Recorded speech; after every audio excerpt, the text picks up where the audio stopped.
আসসালামু আলাইকুম। ক্লাসটি কানেক্ট হলো কিনা আমরা প্রথমে একটু চেক করে নিব সাউন্ড ক্লিয়ার আছে কিনা। আসসালামু আলাইকুম। ক্লাসটি কানেক্ট হলো কিনা আমরা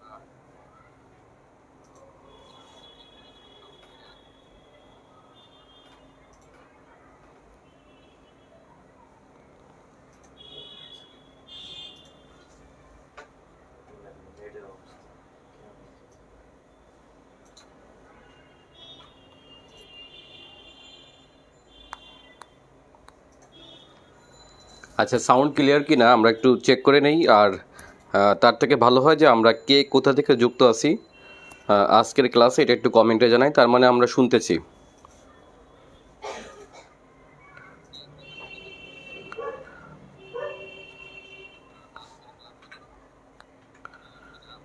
আর মুক্তিযুদ্ধের টপিক যেহেতু এটা অনেক গুরুত্বপূর্ণ, আজকের টপিকটা আপনার শুধুমাত্র বিসিএস প্রিলিমিনারি না, এটা আজকে আমাদের বিসিএস প্রিলিমিনারি, তারপরে হচ্ছে বিসিএস লিখিত, বিশ্ববিদ্যালয় ভর্তি পরীক্ষা, তারপরে আরও যদি বলি আপনার যে কোনো চাকরি পরীক্ষা, যে কোনো ভাইবার জন্য হচ্ছে আপনার মুক্তিযুদ্ধ সবথেকে গুরুত্বপূর্ণ টপিক, তাই না? এবং আমরা দেখব যে আমাদের যতগুলো প্রতিযোগিতামূলক প্রশ্ন হয় সেখানে সবথেকে বেশি প্রশ্ন হয় যে অধ্যায়টা থেকে, সেটি হচ্ছে আমাদের মহান মুক্তিযুদ্ধ। যদিও 43তম বিসিএসে এখান থেকে প্রশ্ন একটু কম ছিল, 6-7টা ছিল, বাট অন্যান্য বিসিএসে এখান থেকে প্রচুর প্রশ্ন হয়ে থাকে। সুতরাং আমাদের জাতীয় জীবনে সবথেকে গুরুত্বপূর্ণ একটি ঘটনাবলী হচ্ছে আপনার এই মহান মুক্তিযুদ্ধ। যা হোক, তার আগে আমরা একটু কাজ করব। যেহেতু আপনারা ক্লাসটা যুক্ত হচ্ছেন আর ক্লাসটা যেহেতু ফ্রি হচ্ছে, তার থেকে আপনাদের বিনিময়ে একটা জিনিস বলবো, আপনারা ক্লাসটি একটু শেয়ার দিবেন। শেয়ার দিয়ে আপনার জানানোর সুযোগ দিবেন সবাইকে, আর ক্লাসটা একটু লাইক কমেন্ট করবেন, এটা খুব গুরুত্বপূর্ণ। ঠিক আছে? আপনারা কি গত দিনের ক্লাসগুলো যারা করছেন, গত দিনে যারা ছিলেন, আচ্ছা শেয়ার দিয়ে রাখি, আমাদের শেয়ার দেওয়া হয়েছে সব জায়গায়। আচ্ছা, এই পাশে শেয়ার চলুক, আমরা একটু গত দিনের লেকচার থেকে কিছু কিছু প্রশ্ন আপনাদের করি, দেখি আপনাদের কনসেপ্ট কতটুকু ক্লিয়ার হলো। আমরা জানেন যে আমরা গত 3টা ক্লাস নিছি আপনার এই বই বের হওয়ার পরে, অর্থাৎ গত 24 তারিখ থেকে আজ পর্যন্ত সম্ভবত আজকে 4র্থ ক্লাস, 4টা ক্লাস হচ্ছে। এই 4টা ক্লাস থেকে আপনারা যারা ছিলেন, আপনারা একটু, আমি কিছু কিছু কোশ্চেন করব, আপনারা দেখি আপনাদের কনসেপ্ট ক্লিয়ার হলো কি না। ঠিক আছে? এগুলো আপনারা একটু কমেন্ট করবেন। আর কমেন্ট করলে আরেকটা ভালো দিক হচ্ছে এটা অনেকের কাছে পৌঁছায়, এবং আমাদের ক্লাসের রেসপন্স যত ভালো হবে আমরা ক্লাস সম্পর্কে তত বেশি উদ্বুদ্ধ হব। ঠিক আছে? চারোটা কথা বলে রাখা দরকার যে আপনার যারা এবছর বিসিএস প্রিলিমিনারি দিচ্ছেন অথবা লিখিত পরীক্ষা দিচ্ছেন, অর্থাৎ 43তম লিখিত পরীক্ষা দিবেন, তাদের জন্য একটা গুরুত্বপূর্ণ হচ্ছে মহান মুক্তিযুদ্ধের ধারাবাহিক ঘটনাবলী। এই টপিকটা আমি বলতে পারি ধারাবাহিকভাবে উপস্থাপনা খুব ইম্পর্টেন্ট। আর একটা বিষয় হচ্ছে মুক্তিযুদ্ধ খুবই সেন্সিটিভ একটা জায়গা। এইখান থেকে যদি কোনো কিন্তু থাকে তাহলে কিন্তু আপনার সেই যে কোনো ভালো চাকরি পরীক্ষা, আপনি যত ভালো পরীক্ষা দেন না কেন, এইখানটায় কোনো কিন্তু থাকলে কিন্তু আপনাকে ভাই টিকাবে না, এটা আপনারা জানেন। আর যারা মহান মুক্তিযুদ্ধের ধারাবাহিক ইতিহাস পড়তে চান তাদের জন্য আমি বলতে পারি যে এই মুহূর্তে কারেন্ট অ্যাফেয়ার্স ম্যানুয়ালে এই অধ্যায়টা যত ভালো করে আলোচনা, বাংলাদেশের কোনো চাকরি পরীক্ষার বইয়ে এত ভালো করে আলোচনা করা নেই। এবং আপনাকে একেবারে দেখেন, আপনারা আমাদের আজকের পড়াটা হচ্ছে বইয়ের 70 পৃষ্ঠা থেকে 70, 71, 72, 73, 74, 75, 76, 77 থেকে শুরু করে প্রায় সব থেকে বড় অধ্যায় তো এটা, আপনার মিনিমাম 70 পৃষ্ঠা থেকে শুরু। ওকে, 70 পৃষ্ঠা থেকে শুরু আমাদের মহান মুক্তিযুদ্ধের ধারাবাহিক ঘটনাবলী। যারা লিখিত পরীক্ষা দিবেন বিশেষ করে, তারা এই বইটা একদম হুবহু যেরকম আছে সেভাবে পড়ে ফেলবেন, তাহলে খুবই ভালো হবে। আপনারা দেখেন, আপনি যেখানে মুক্তিযুদ্ধ পড়ছেন না কেন আর এখানের মুক্তিযুদ্ধের মধ্যে অনেক পার্থক্য। ঠিক আছে? আমি চেষ্টা করতেছি আমার পরবর্তী যে বইগুলো আসবে তাতে আরও ভালোভাবে আলোচনা করার জন্য, যাতে করে এইটা বোঝার জন্য আপনাকে কোনো টিচার প্রয়োজন না হয়। ঠিক আছে? আর যেহেতু এই মুহূর্তে ক্লাসে সবাই এখনও যুক্ত হননি, আমি একটু আপনাদের কয়েকটা কুইজ জিজ্ঞেস করব, সেই কুইজের মাধ্যমে আমরা একটু পরে ক্লাসে প্রবেশ করব। ঠিক আছে? তার আগে আবারও বলি, আপনারা একটু ক্লাসটি শেয়ার দিয়ে রাখুন, তাহলে আমাদের সবার জন্য ভালো হবে। আমরা একটু ক্লাসেরটা শেয়ার দিয়ে রাখি তাহলে। ওকে, আচ্ছা, প্রশ্ন আগের দিন থেকে একটু প্রশ্ন করি। প্রশ্ন নম্বর 1, আপনারা বলবেন যে সার্কের বিকল্প সংস্থা হিসেবে কোনটিকে ভাবা হয়? আমি আগের দিনে লেকচার থেকে বলতেছি, সার্কের বিকল্প সংস্থা হিসেবে কোনটিকে ভাবা হয়? একটু সবাই কমেন্টে জানান, সার্কেল বিকল্প সংস্থা কোনটি?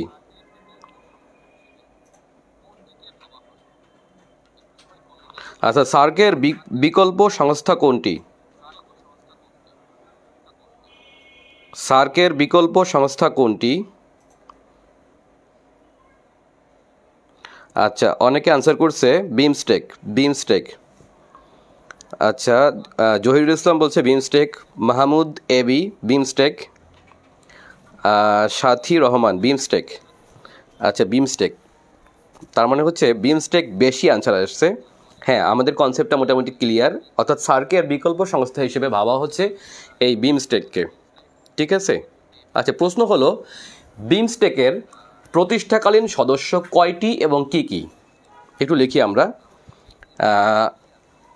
সিফাত জাহান বলছে সার্কের বিকল্প সংস্থা আসিয়ান। না না না, সার্কের বিকল্প কিন্তু আসিয়ান না, বুঝতে হবে। সার্কের বিকল্প হিসেবে ভাবা হচ্ছে আপনার বিমস্টেককে, নট আসিয়ান। আসিয়ান কিন্তু ভুল। ঠিক আছে। আচ্ছা, পরের প্রশ্ন সার্কের, ভুল বললাম, বিমস্টেকের প্রতিষ্ঠাকালীন মেম্বার কয়টি এবং কি কি? একটু দ্রুত আমরা অ্যান্সার দিই। আচ্ছা, অনেকেই বলতেছে 4টি। স্বর্ণা জুনিয়র 4টি, মুরাদ আলী 4টি, নুসরাত জাহান 4টি। আচ্ছা, জবল, তারপর হচ্ছে শাহরিয়ার ইসলাম শাওন 4টি। তাহলে 4টি ঠিক আছে। এখন এই 4টি কি কি বুঝতে, আমি একটু আপনাদের অপশন দেই, কোনটি নয় এটি আপনি অ্যান্সার দিতে পারেন। সে 4টি হচ্ছে বাংলাদেশ, ইন্ডিয়া, ঠিক আছে, শ্রীলঙ্কা, থাইল্যান্ড, মায়ানমার। এর মধ্যে প্রতিষ্ঠাকালীন সদস্য নয় কোনটি? আচ্ছা, প্রতিষ্ঠাকালীন সদস্য নয় কোনটি, এটা একটু অ্যান্সার দিবেন। প্রতিষ্ঠাকালীন সদস্য নয় কোনটি? এখনও অ্যান্সার পাচ্ছি না কিন্তু।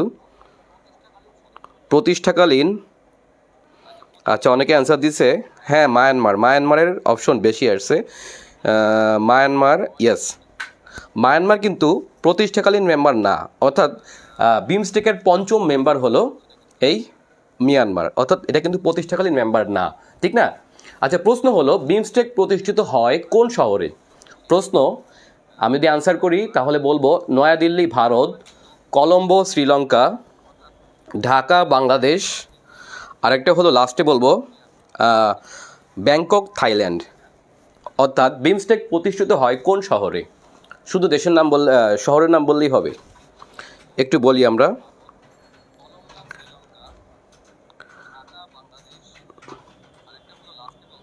দ্রুত অ্যান্সার দিই আমরা। বিমস্টেক এর বিমস্টেক প্রতিষ্ঠা হয় কোন শহরে? একটু দ্রুত অ্যান্সার দিই আমরা। বিমস্টেক কোন শহরে প্রতিষ্ঠিত হয়? আচ্ছা, অনেকেই বলতেছে ব্যাংকক থাইল্যান্ড। অহর্নিশ চৌধুরী বলছে নেপাল। না কিন্তু। আচ্ছা, একজন বলছে ঢাকা। না না না, ঢাকা না কিন্তু, ব্যাংকক থাইল্যান্ডে। আসলেই ব্যাংকক থাইল্যান্ডে হচ্ছে বিমস্টেক প্রতিষ্ঠিত হয়, তার মানে ঢাকা কিন্তু না। ঠিক আছে। বাট বিমস্টেকের বর্তমান হেড অফিস ঢাকার গুলশানে, এটা সত্য। ঠিক আছে। আচ্ছা, আগের দিনের লেকচার থেকে, মানে এটার আগের লেকচারটা আর কি, যেটা আপনাদের ইয়া থেকে ছিল। প্রশ্ন হলো ইন্দোনেশিয়ার বর্তমান রাজধানীর নাম কি? দ্রুত অ্যান্সার দিবেন, খুবই গুরুত্বপূর্ণ এই মুহূর্তে। প্রশ্নটা কিন্তু প্যাচ আছে, আমি আগে থেকে বলি। বিমস্টেকের বর্তমান, আবার ভুল বললাম। ইন্দোনেশিয়ার বর্তমান রাজধানীর নাম কি? ইন্দোনেশিয়ার রাজধানীর নাম কি? দ্রুত অ্যান্সার দিবেন আপনারা। আচ্ছা, ফরিদুল ইসলাম বলছে জাকার্তা। আচ্ছা, আবারও বলি। তারপরে মুনতাহিনা মিমু জাকার্তা, শারমিন আক্তার জাকার্তা, আবেগ চাকমা ব্যাংকক। কি বলে? জাকার্তা, জাকার্তা অ্যান্সার বেশি আসতেছে। আচ্ছা, অনেক গ্রুপে দেখলাম যে ইন্দোনেশিয়ার রাজধানী নুসান্তারা, আপনারা তো কেউ বলতেছেন না, কারণটা কি?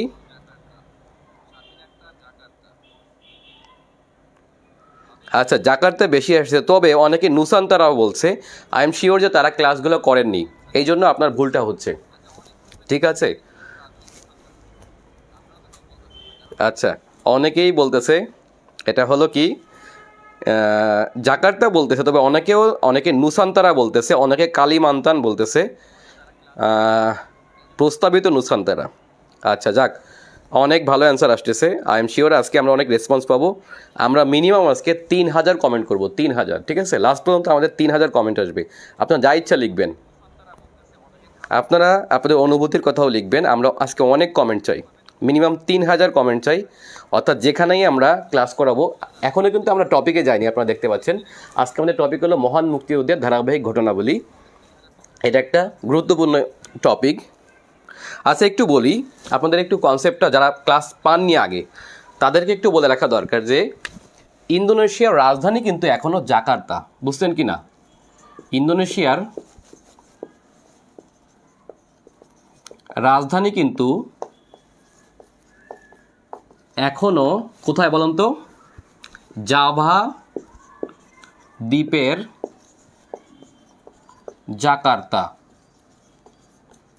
জাকার্তায়, তাই না? আচ্ছা, জাভা দ্বীপের জাকার্তা কিন্তু এখনও ইন্দোনেশিয়ার রাজধানী, এটা কিন্তু সরে যায়নি, ঠিক আছে? সরে যায়নি, বাট সরে যাবে। আমি আগেও আপনার বলছি যে একটা রাজধানী সরে যাওয়া, আজকে যদি বাংলাদেশের রাজধানী চেঞ্জ করা হয়, ঢাকা থেকে ধরেন পদ্মাচরে নিয়ে যাবে, হ্যাঁ, আজকে বললো কালকে কি এটা হয়ে যাবে? ঘোষণা দিলেই হয়ে যাবে। শুধুমাত্র আনুষ্ঠানিকভাবে ঘোষণা হয়েছে যে আপনার কালিমান্তান দ্বীপের, আচ্ছা, তার রাজধানী কিন্তু জাভা দ্বীপের জাকার্তা এখনও, তবে ইন্দোনেশিয়ার রাজধানী সরে যাবে, অর্থাৎ পরবর্তীতে প্রস্তাবিত কোথায়? অর্থাৎ ইন্দোনেশিয়ার প্রস্তাবিত রাজধানী হচ্ছে আপনার, এটা হচ্ছে কালিমান্তান দ্বীপের, ঠিক আছে? কালিমান্তান দ্বীপের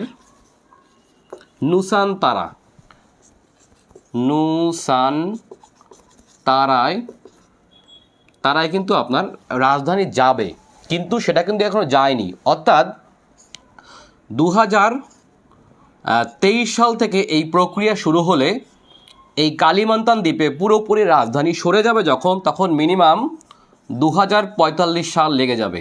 ওকে, অর্থাৎ সরকার এই 2045 সালকে টার্গেট করে হচ্ছে রাজধানী সরিয়ে নেবে বিধায় বর্তমানে কার্যক্রম শুরু করছে। অর্থাৎ কালিমান্তান দ্বীপটা কিন্তু যেখানে পূর্ব কালিমান্তান, যেখানে নুসান্তারা জায়গাটা, এটা কিন্তু একটা ঘন জঙ্গল। আপনারা জানেন যে এটা হলো পৃথিবীর একটা অন্যতম, অর্থাৎ যেটাকে বলি আমরা বর্ণীয় দ্বীপ, পুরোটাকে বলা হয় একসাথে বর্ণীয় দ্বীপ। এই বর্ণীয় দ্বীপের ইন্দোনেশিয়ার অংশের নাম হচ্ছে কালিমান্তান। ওকে, এই কালিমান্তানে আবার 4টা বা 5টা প্রদেশ ইন্দোনেশিয়ার, সেখানের পূর্ব কালিমান্তানের নুসান্তারায় রাজধানী সরে যাচ্ছে। এই পুরো দ্বীপটাই হলো একটা ঘন জঙ্গল, পৃথিবীর অন্যতম একটি রেইন ফরেস্ট, যাকে বলা হয় বর্ণীয় রেইন ফরেস্ট। ওকে, এখন এই নুসান্তারা হচ্ছে একেবারে জনমানবহীন একটি বন জঙ্গল। এখানে কিন্তু রাজধানী যেতে হলে তার অনেক প্রক্রিয়াধীন, এখনও রাজধানী রও হয়নি, বুঝছেন তো? অর্থাৎ প্রক্রিয়া এখনও শুরু হয়নি। মিনিমাম 2045 সালে এই রাজধানী পরিবর্তন হবে। তাহলে প্রশ্ন আসবে কিভাবে? প্রশ্ন আসতে পারে হবে আর বর্তমান কোথায়। এই যে বর্তমানটা যখন আসবে তখন কিন্তু আপনি ভুলে ভুলে এই নুসান্তারা দাগ দিয়ে আসতে পারেন। এই জন্য আপনাকে বুঝতে হবে প্রশ্নের ধরনটা কী, ঠিক আছে? আচ্ছা, এই জন্য হচ্ছে বর্তমান যে প্রেক্ষাপটগুলা, বর্তমান যে সাম্প্রতিকগুলা, এগুলোকে আপনারা নজর রাখবেন। সেটা আপনাদের যে কোনো লিখিত পরীক্ষা আসতে পারে, ফোকাস রাইটিংয়ে আসতে পারে। যেমন হচ্ছে এই মুহূর্তে সবথেকে গুরুত্বপূর্ণ ইস্যু হচ্ছে বৈশ্বিক রাজনীতিতে, সেটা হচ্ছে আপনার রাশিয়ার সাথে ইউক্রেনের যে ইস্যু, অর্থাৎ রাশিয়ার সাথে ন্যাটোর যে সংঘাত এই মুহূর্তে, এটা অনেক গুরুত্বপূর্ণ। আমি চাইলে সামনের দিনে এই বিষয়ে একটা ক্লাস নিব, ঠিক আছে? সো আমরা কীভাবে যুক্ত আছি, কারা যুক্ত আছি একটু দেখি। আপনারা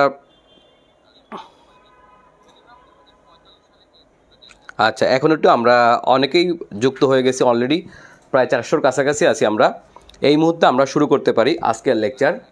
আচ্ছা, আজকের লেকচার বাংলাদেশের মুক্তিযুদ্ধের ধারাবাহিক ঘটনাবলী থেকে আমরা কি কি পড়তে পারি। দেখেন আপনারা, আজকে আমি কিন্তু বাংলাদেশের মানচিত্র আঁকছি, আপনারা চাইলে এভাবে করে মুখস্থ করতে পারেন। এতে সবথেকে যে সুবিধাটা হবে সেটা হলো আপনার মুক্তিযুদ্ধটাকে যেন আপনি গল্পের মতো করে মনে রাখতে পারেন, অথবা মুক্তিযুদ্ধকে যেন আপনি চোখে দেখতে পারেন। হয়তো আমরা কেউ দেখি নাই, বাট মুক্তিযুদ্ধের একটা গল্প যেন আমাদের সবার মনের মধ্যে আঁকা থাকে। এখন আজকে আমি কিছু থিওরিটিক্যাল বিষয় আপনাদের প্রথমে আলোচনা করব, তারপরে আমরা ঘটনায় যাব। আচ্ছা দেখেন, আমি কিন্তু বাংলাদেশের মুক্তিযুদ্ধ বলছি, আমি কিন্তু বলি নাই যে বাংলাদেশের স্বাধীনতা যুদ্ধের ইতিহাস বলছি কিনা। দেখেন, মুক্তিযুদ্ধকে যারা স্বাধীনতা যুদ্ধ বলে, এটাও এক ধরনের ছোটোখাটো অপরাধ বলতে পারি। এর একটা কারণটা দেখেন যে আমরা শুধুমাত্র স্বাধীনতার জন্য কিন্তু যুদ্ধ করি নাই, আমরা যুদ্ধ করছিলাম মূলত মুক্তির জন্য। ঠিক আছে, এখন প্রশ্ন হলো, বাংলাদেশের স্বাধীনতা যুদ্ধকে আপনি কি যুদ্ধ বলবেন? এটা কি মুক্তিযুদ্ধ বলবেন, নাকি এটাকে আপনি স্বাধীনতা যুদ্ধ বলবেন? আপনাদের কাছে আমার প্রশ্ন, আপনারা কি বলে থাকেন? আচ্ছা, আমাদের যে যুদ্ধটা, এটা কি যুদ্ধ হয়েছিল? এটা কি মুক্তিযুদ্ধ নাকি নিছক স্বাধীনতা যুদ্ধ? কি ছিল আমাদের?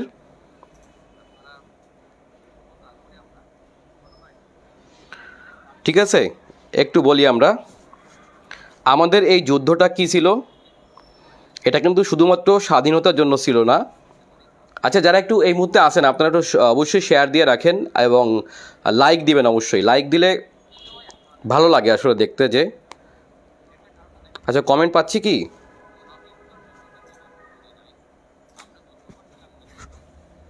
আমাদের যুদ্ধটা ছিল কি যুদ্ধ? এটা ছিল মুক্তিযুদ্ধ। আচ্ছা, এখন মুক্তিযুদ্ধ এবং স্বাধীনতা যুদ্ধের মধ্যে পার্থক্যটা কি একটু দেখি প্রথমে। আচ্ছা, আমি কিন্তু এখন টপিকে যাইনি, ঠিক আছে? এর আগে আমাদের যে বিষয়ে আলোচনা করা দরকার একেবারে, এটা একটু দেখবো আমরা। একটা হলো মুক্তিযুদ্ধ। কি যুদ্ধ? মুক্তিযুদ্ধ ভার্সেস স্বাধীনতা যুদ্ধ।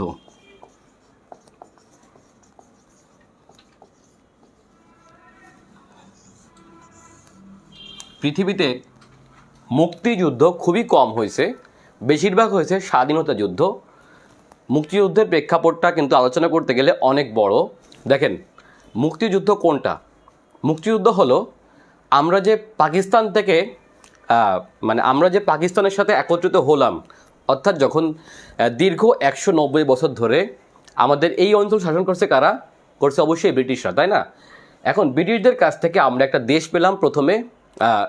ব্রিটিশদের থাকা অবস্থায় আমরা কী ছিলাম? আমরা ছিলাম হচ্ছে আপনার ব্রিটিশ ইন্ডিয়ার একটি অংশ, অর্থাৎ বাংলাদেশ, তাই না? এরপরে হচ্ছে 1947 সালে 14 আগস্ট এবং 15 আগস্ট ধর্মের ভিত্তিতে দুটো দেশ ভাগ হলো, তাই না? সেই ভাগটা ছিল কি? সেই ভাগের পরে আমরা কিন্তু নিছক আমাদের এই যে বাংলাদেশটা আপনারা দেখতে পাচ্ছেন, এই বাংলাদেশ থেকে আমাদের যে অপর অংশ অর্থাৎ পাকিস্তান, এই পাকিস্তানের দূরত্ব হচ্ছে মাত্র 1200 মাইল, তাই না? বিশাল এক দূরত্ব। পৃথিবীতে এরকম অদ্ভুত দেশ আর কিন্তু সৃষ্টি হয়নি, অর্থাৎ তার মাঝখানে 1200 মাইল হচ্ছে ভারত, এর অপর প্রান্তে হচ্ছে একটা পাকিস্তান রাষ্ট্র পেলাম, এবং এই দুইটা মিলে একটা রাষ্ট্র, সেটা হচ্ছে আপনার পাকিস্তান, তাই না? এখন আমাদের সাথে পাকিস্তানে শুধুমাত্র ধর্মের মিল ছাড়া আর কোনো মিল ছিল না, এবং আমরা এটা খুব অল্প দিনে বুঝতে পারলাম যে স্বাধীনতার পরপরই, অর্থাৎ ভারত পাকিস্তান স্বাধীন হওয়ার পরেই বুঝতে পারলাম যে আমাদের সাথে ধর্মের মিল ছাড়া আর কোনো মিল নেই পাকিস্তানের। এবং সর্বপ্রথম হচ্ছে আমরা যে জিনিসটা বুঝলাম, সবচেয়ে বড় আঘাতটা আসলো সেটি হচ্ছে আপনার ভাষার ক্ষেত্রে। এখন আজকের লেকচারে আমি শুধুমাত্র মুক্তিযুদ্ধে আলোচনা করব, বাট প্রেক্ষাপটে যে আপনার ভাষা আন্দোলন আছে, 54 নির্বাচন আছে, এই বিষয়গুলো আমি ওভাবে আলোচনা করব না, কারণ এটা আপনার অন্য লেকচারের বিষয়। শুধুমাত্র আমরা মুক্তিযুদ্ধে আসবো, তার জন্য আমরা যদি আলোচনা করা দরকার সেটুকু আলোচনা করব। ওকে, এখন আমরা আলাদা হওয়ার পর দেখলাম যে আমাদের সাথে শুধুমাত্র ধর্মের মিল ছাড়া আর কোনো মিল নেই পাকিস্তানের সাথে, এবং আমরা প্রথম যে আঘাতটা আসলো আমাদের জন্য সেটি হচ্ছে ভাষার ক্ষেত্রে আঘাত। সেই ভাষাটা কীভাবে? দেখেন যে সমগ্র পাকিস্তানের যে জনসংখ্যা ছিল, সেই জনসংখ্যার প্রায় 56% মানুষের মাতৃভাষা ছিল বাংলা, এবং শুধুমাত্র 6 বা 7% লোকের মুখের বা মাতৃভাষা ছিল হচ্ছে আপনার কি? উর্দু। বাট সেই উর্দু যারা ছিল, এদের আবার এই 6 বা 7%-এর প্রায় অর্ধেকই শুধুমাত্র ভারত থেকে আগত উদ্বাস্তু। আপনারা বুঝতে পারছেন, তারা কেউ বিহারি, কেউ গুজরাটি, কেউ কাশ্মীরি, এই ধরনের হচ্ছে আপনার একটা মিশ্র জাতিগোষ্ঠীর ভাষা ছিল হচ্ছে আপনার কি? উর্দু। এবং বাংলার পরে কিন্তু পাকিস্তানের যে দ্বিতীয় প্রধান ভাষা ছিল তার নাম ছিল কি? সেটি হচ্ছে আপনার বেলুচিজ। বেলুচ ভাষাও প্রায় 35% লোক কথা বলতো, অথচ এর কোনোটা এই অঞ্চলের রাষ্ট্রভাষা না হয়ে আমাদের উপর চাপিয়ে দিলেন যেই ভাষাটি, সেটি হচ্ছে আপনার কি? উর্দু। এখন আপনারা বুঝতে পারছেন যে উর্দু ভাষা এটা কিন্তু পাকিস্তানের কোনো ভাষা না। উর্দু ভাষা কিন্তু আপনার একটা মিশ্র ভাষা। উর্দু ভাষাটা কিভাবে আসলো? উর্দু ভাষা কিন্তু আসলেই এই ভারতীয় অঞ্চলের কোনো একক বা মৌলিক কোনো ভাষা না। যেমন বাংলা অথবা হিন্দি যেভাবে এই অঞ্চলের মৌলিক ভাষা, এভাবে করে কিন্তু কোনো মৌলিক ভাষা না।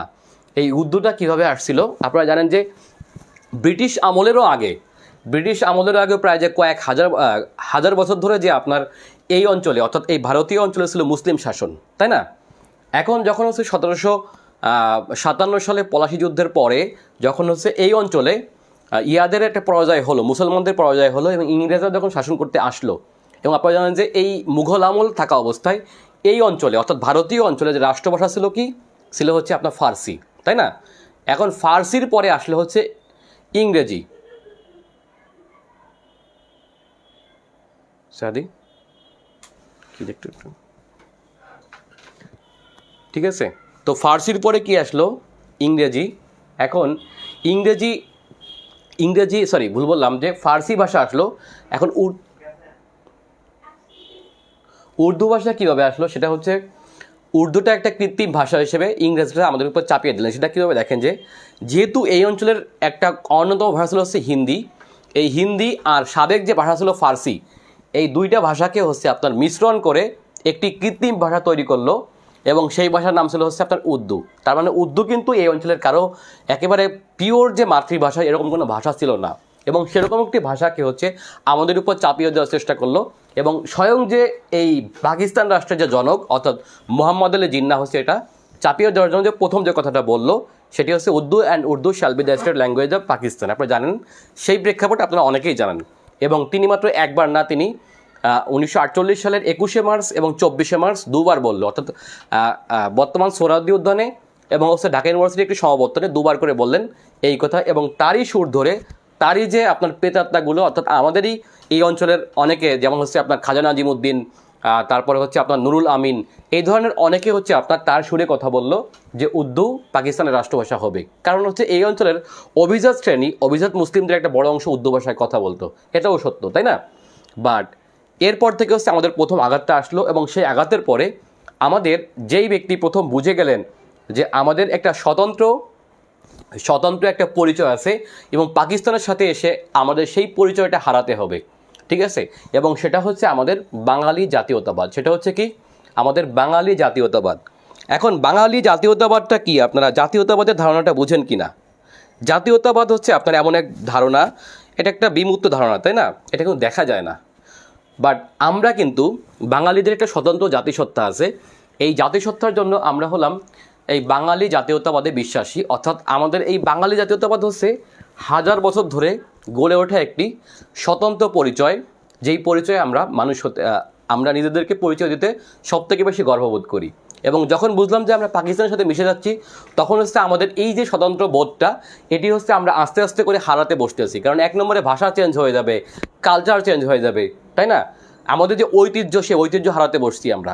এই ঐতিহ্য রক্ষার জন্য যে কারণে হচ্ছে আমাদের যে এই যে মুক্তিযুদ্ধটা, আমাদের যে স্বাধীনতা যুদ্ধটা, এটাকে আমরা স্বাধীনতা যুদ্ধ না বলে আমরা এটাকে মুক্তিযুদ্ধ বলি। কেন বলি বলুন তো?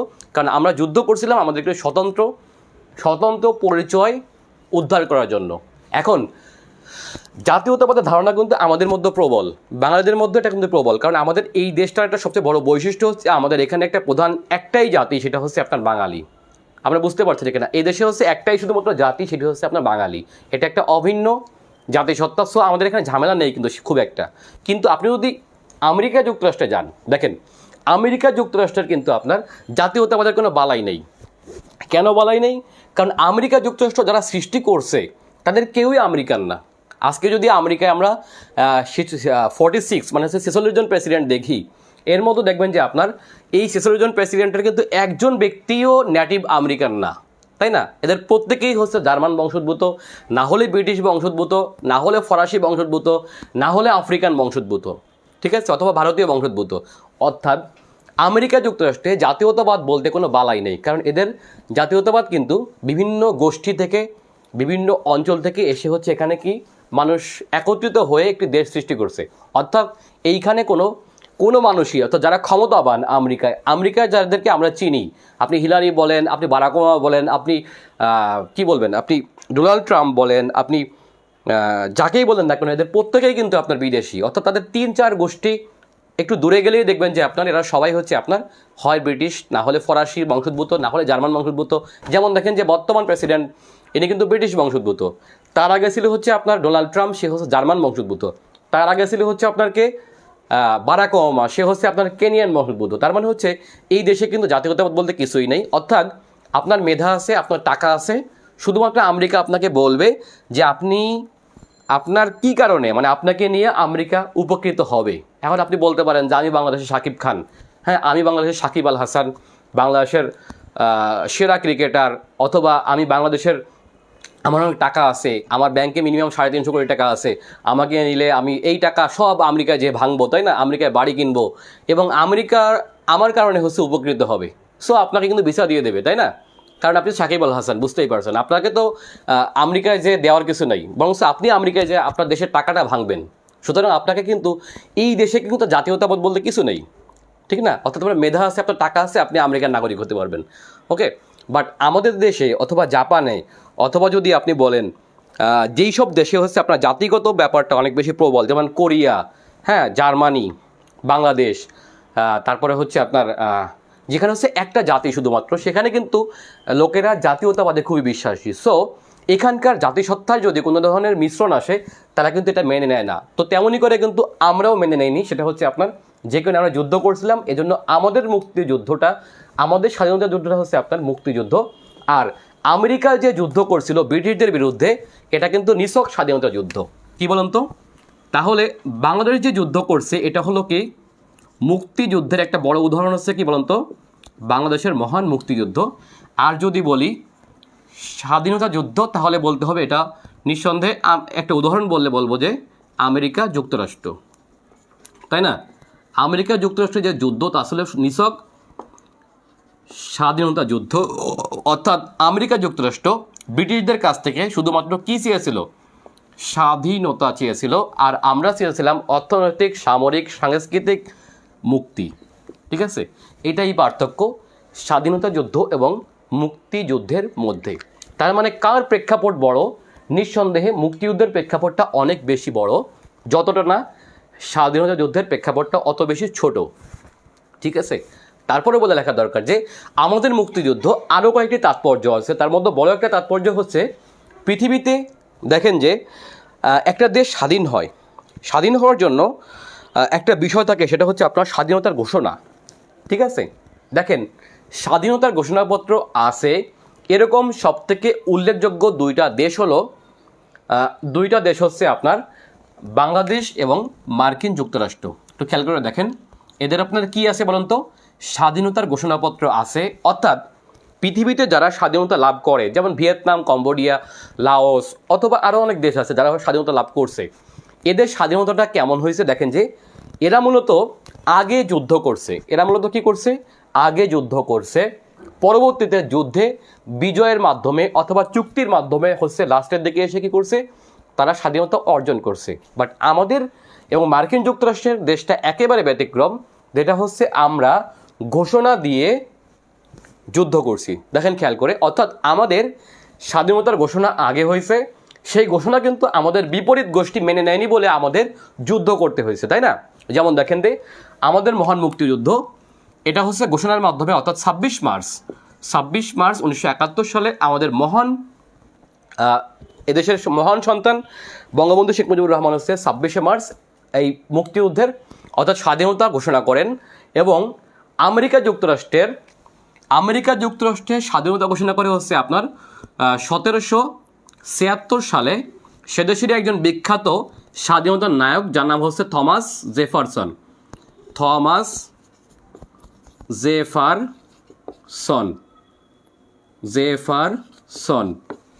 আচ্ছা, এটা কয় তারিখে, এটা হচ্ছে আপনার 4 জুলাই। ঠিক আছে, 4 জুলাই 1776 সালে আমেরিকা যুক্তরাষ্ট্রের স্বাধীনতা ঘোষণা করেন থমাস জেফারসন। যে কারণেই তো আমেরিকার স্বাধীনতা মেনে নেয়নি ব্রিটিশরা, এবং মেনে নেয়নি বলে হচ্ছে আপনার যুদ্ধ হয়, এবং যেই যুদ্ধে হচ্ছে আমেরিকার 13টি কলোনি, কয়টি কলোনি, 13টি কলোনি অংশগ্রহণ করে। এবং সেই যুদ্ধে আমেরিকা যুক্তরাষ্ট্রের মানে মহান যিনি হলেন আমেরিকা যুক্তরাষ্ট্রের সেনানায়ক ছিল, কে বলেন তো? সেনানায়ক ছিল অথবা প্রধান সেনাপতি ছিল, কে বলেন তো? George Washington. এখন আপনারা বুঝতে পারেন যে প্রশ্ন থাকতে পারে যে কেন আমেরিকার স্বাধীনতার ঘোষক কিন্তু আপনার থমাস জেফারসন, আর আমেরিকার স্বাধীনতার মহান নায়কের নাম হচ্ছে আপনার জর্জ ওয়াশিংটন। দেখছেন, এখানে কিন্তু ব্যতিক্রম, অর্থাৎ আমেরিকার যিনি জনক তিনি কিন্তু ঘোষক না, ঠিক আছে?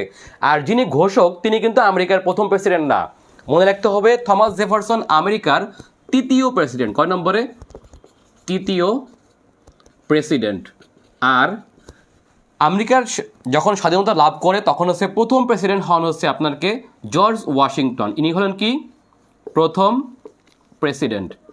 তাহলে আমেরিকার দ্বিতীয় প্রেসিডেন্ট হচ্ছে আপনার, দ্বিতীয় যে প্রেসিডেন্ট তার নাম হলো জন অ্যাডামস। জন অ্যাডামস। এদের প্রত্যেকেই স্বাধীনতার অবদান আছে। আমেরিকার স্বাধীনতা যুদ্ধে যেই কয় ব্যক্তির অবদান, এর মধ্যে প্রথমেই অবশ্যই মার্কিন president George Washington, John Adams, Thomas Jefferson এবং বেঞ্জামিন ফ্রাঙ্কলিন।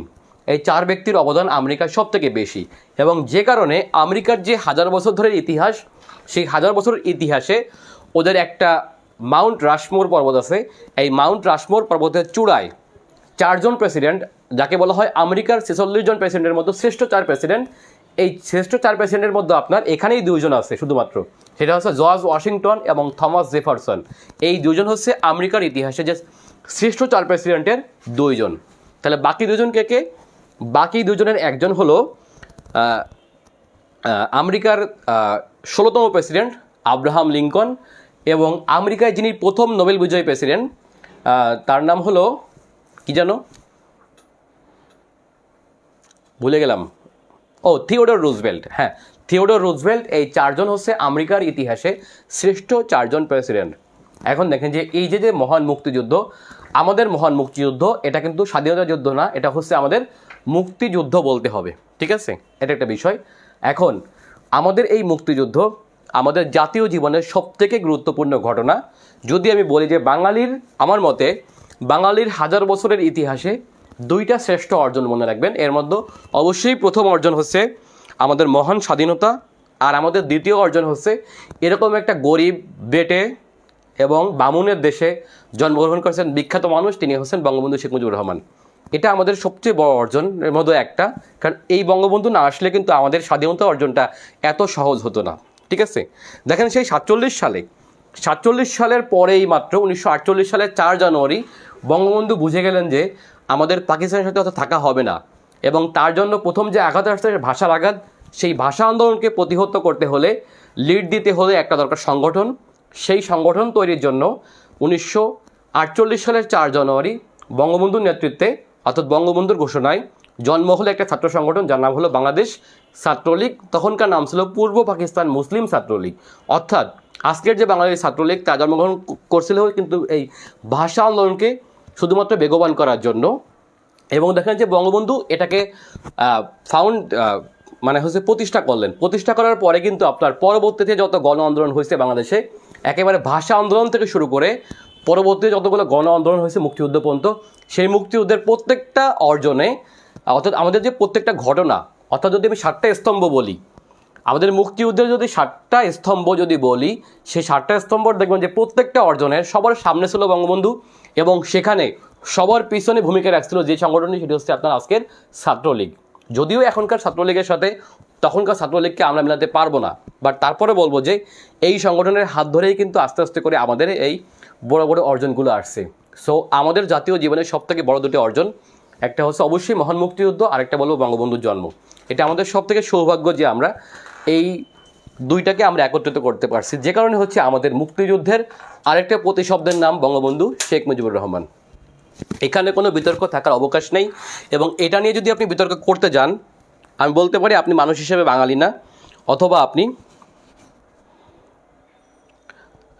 যা হোক আপনারা, আমি কিন্তু এখনো শুরু করি নাই, আসলে আমরা প্রেক্ষাপট আলোচনা করলাম, ঠিক আছে?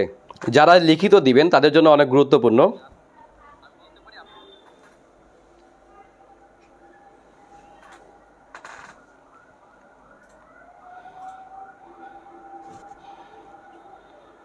আপনারা এই যে অনেকে বলতেছেন আসলে আপনাদের, যাই হোক, আজকে আমরা শুরু করব মহান মুক্তিযুদ্ধের ঘটনাবলী। তাহলে আমাদের প্রথমে আমি ব্যাকগ্রাউন্ড নিয়ে আলোচনা করলাম একটু। দেখেন, ব্যাকগ্রাউন্ডের পরে আমরা এখন ডাইরেক্ট মুক্তিযুদ্ধে চলে আসব, অর্থাৎ আমাদের মুক্তিযুদ্ধের একেবারে যখন যুদ্ধটা শুরু হয় সেইখান থেকে আলোচনা করব, ঠিক আছে? এতে হচ্ছে প্রথমে যে নামটি আসবে সেটি হচ্ছে বাংলাদেশ নামকরণ। প্রথমে যে বিষয়টি আসবে সেটি হচ্ছে কি বাংলাদেশ নামকরণ। প্রশ্ন হলো বাংলাদেশ নামকরণ করেন কে এবং কত তারিখে? আপনারা একটু অ্যান্সার দেন।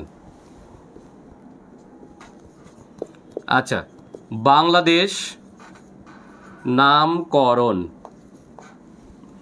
আচ্ছা, কোন ঘটনার প্রেক্ষিতে আনুষ্ঠানিকভাবে বাংলাদেশ নামকরণ করা হয় সেটা একটু বলেন আপনারা। বাংলাদেশ নামকরণ, ঠিক আছে?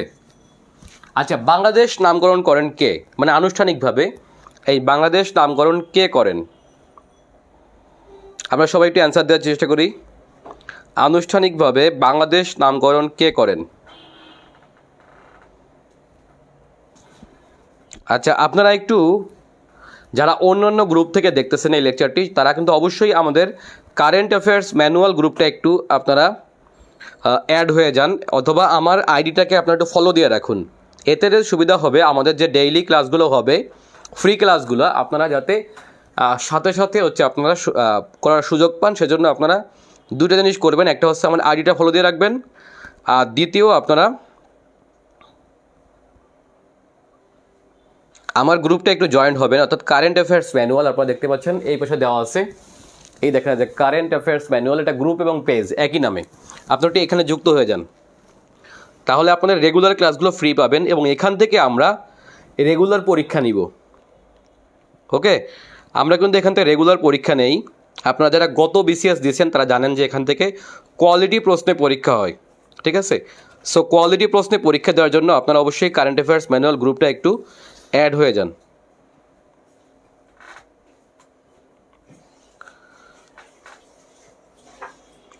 আর আমার আইডিটা ফলো দিয়ে রাখুন, যাতে হচ্ছে আপনারা যে কোনো মুহূর্তে ক্লাস হলে ঘোষণা ছাড়াই আপনারা নোটিফিকেশন পান, তার জন্য।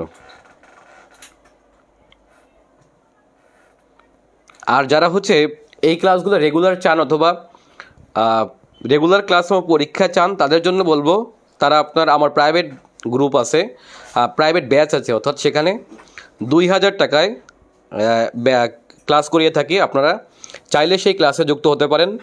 এখানে ভর্তি হলে কারেন্ট অ্যাফেয়ার্স ম্যানুয়াল ফ্রি। আর যারা কারেন্ট অ্যাফেয়ার্স ম্যানুয়াল কিনছেন তাদের জন্য বলবো, তাদের কিন্তু আপনার 1700 টাকায় ভর্তি হতে পারবেন, অর্থাৎ বইটা কিনলে আপনাদের বইটা পুনরায় দিব না, আপনাদের 1700 টাকা দিলে এখানে ভর্তি হতে পারবেন। আর ভর্তি সংক্রান্ত লিঙ্ক এবং বিস্তারিত নিচের কমেন্ট বক্সে পাবেন আপনারা। আচ্ছা, আমি যেই প্রশ্নটা করছিলাম যে আমাদের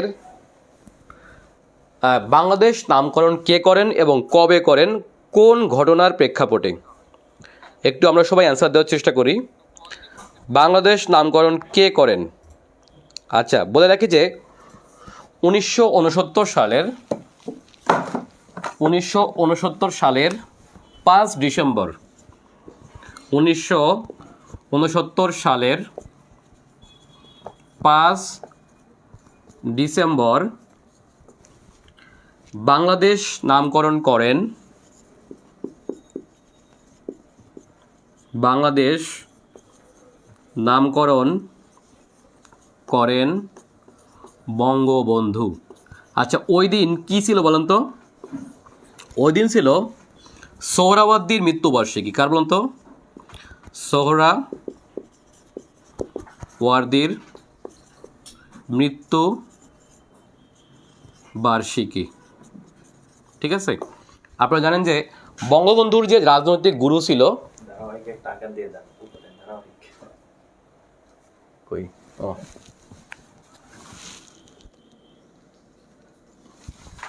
আচ্ছা, এই দিন ছিল হচ্ছে সোহরাওয়ার্দীর মৃত্যুবার্ষিকী। অর্থাৎ আপনারা জানেন যে বঙ্গবন্ধুর রাজনৈতিক গুরু ছিল হোসেন শহীদ সোহরাওয়ার্দী। এই সোহরাওয়ার্দীর কিন্তু মৃত্যু হয় 5 ডিসেম্বর 1900 সালটা মানে 66 হবে হয়তো বা। আচ্ছা, আপনারা জানেন যে সোহরাওয়ার্দীর মৃত্যু কিন্তু বাংলাদেশে হয়নি। সোহরাওয়ার্দীর মৃত্যু হয়েছে মূলত লেবাননের রাজধানী বৈরুতে, তাই না? অর্থাৎ 5 ডিসেম্বরে হচ্ছে লেবাননের রাজধানী বৈরুতে মৃত্যুবরণ করেন আমাদের এক মহান রাজনীতিবিদ হোসেন শহীদ সোহরাওয়ার্দী, যিনি হলেন বঙ্গবন্ধুর রাজনৈতিক গুরু, অসম্ভব বিজ্ঞ একজন রাজনীতিবিদ, এবং তিনি কিন্তু পশ্চিম বাংলার নাগরিক। অর্থাৎ তিনি পশ্চিম বাংলা থেকে বাংলাদেশে এসেছিলেন বা পাকিস্তানের প্রধানমন্ত্রী হয়েছিলেন, এবং আপনারা জানেন যে অবিভক্ত বাংলার লাস্ট মুখ্যমন্ত্রী ছিল এই সোহরাওয়ার্দী। অর্থাৎ সোহরাওয়ার্দীর মৃত্যুবার্ষিকীকে বঙ্গবন্ধু শেখ মুজিবুর রহমান এই বাংলাদেশ নামকরণ করেন 1969 সালের 5 ডিসেম্বর। ঠিক আছে, তাহলে আমাদের মুক্তিযুদ্ধের একেবারে ধারাবাহিক ঘটনার যদি আমরা প্রথমের দিকে আসি, তাহলে অবশ্যই প্রথমে আসবে এই বাংলাদেশ নামকরণের বিষয়টি, তাই না? আপনারা লিখিত লেখেন, যাই লেখেন না কেন, এই বিষয়টি একটু আপনারা সবার আগে আলোচনা করবেন যে বাংলাদেশ নামকরণ। ওকে, এবার একটু দেখি আমরা। আচ্ছা, আমাদের আরেকটা বিষয় একটু মনে রাখা দরকার। দেখেন, মুক্তিযুদ্ধের শুরুতে আমাদের মুক্তিযুদ্ধ যখন হচ্ছে খুব বেগবান হয়, অর্থাৎ অনিবার্য হয়ে পড়ে, এর মধ্যে অবশ্যই একটা ইম্পর্টেন্ট ঘটনা হচ্ছে আপনার 69-এর গণ অভ্যুত্থান, তাই না? এই 69-এর গণ অভ্যুত্থানের সময় কিন্তু আমাদের একজন বিখ্যাত আর্টিস্ট, যার নাম হলো পটুয়া কামরুল। তার নাম হলো কি? পটুয়া কামরুল। এই পটুয়া কামরুল একটি ছবি এঁকে আলোড়ন তোলেন। সেটি হচ্ছে কি বলেন তো? সেই ছবির নামটা কি? সেই ছবিটা হচ্ছে ইয়াহিয়া খানকে উদ্দেশ্য করে। সেটি হলো এই জানোয়ারকে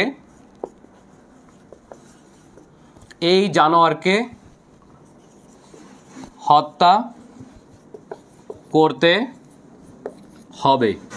এটা একটা বিখ্যাত চিত্রকর্ম। আপনারা জানেন যে ইয়াহিয়া খানের মুখছবি এঁকে, এবং সেই মুখটা ছিল কালো, এবং সেই কালো মুখটা আবার লাল জিহ্বা, অর্থাৎ একজন রক্তচোষা ব্যক্তি হিসেবে ইয়াহিয়া খানকে হচ্ছে অঙ্কন করেন হচ্ছে আমাদের বিখ্যাত পটুয়া কামরুল। এবং এই জানোয়ারকে হত্যা করতে হবে, এটাও কিন্তু আমাদের মুক্তিযুদ্ধের একটা মহান অনুপ্রেরণার নাম। অর্থাৎ আমরা এই জানোয়ার বলতে এখানে কাকে বোঝানো হয়েছে? এখানে বোঝানো হয়েছে ইয়াহিয়া খানকে। ঠিক আছে, তাহলে এই জানোয়ারকে হত্যা করতে হবে। এই চিত্রকর্মটি হচ্ছে আপনার আঁকেন হচ্ছে পটুয়া কামরুল। কে আঁকেন বলুন তো? পটুয়া, মানে যে আঁকে আর কি, পটুয়া কামরুল, তার ছিল উপাধি, তাই না? বাংলাদেশের অন্যতম একজন শ্রেষ্ঠ আর্টিস্টের নাম হলো পটুয়া কামরুল। এখন প্রশ্ন হলো, এই জানোয়ারকে হত্যা করতে হবে, এটা কি অবলম্বনে তিনি আঁকছেন? মূলত এটাও ছিল একটা নকল আর্ট। সেটা হচ্ছে স্পেনের যে একজন বিখ্যাত না কুখ্যাত, আপনারা মনে রাখবেন যে এই জানোয়ারকে হত্যা করতে হবে, এই চিত্রকর্মটি কি থেকে অনুপ্রেরণা পান পটুয়া কামরুল? সেটা হচ্ছে 1937 সালে, মনে রাখবেন 1937 সালে স্পেনের এক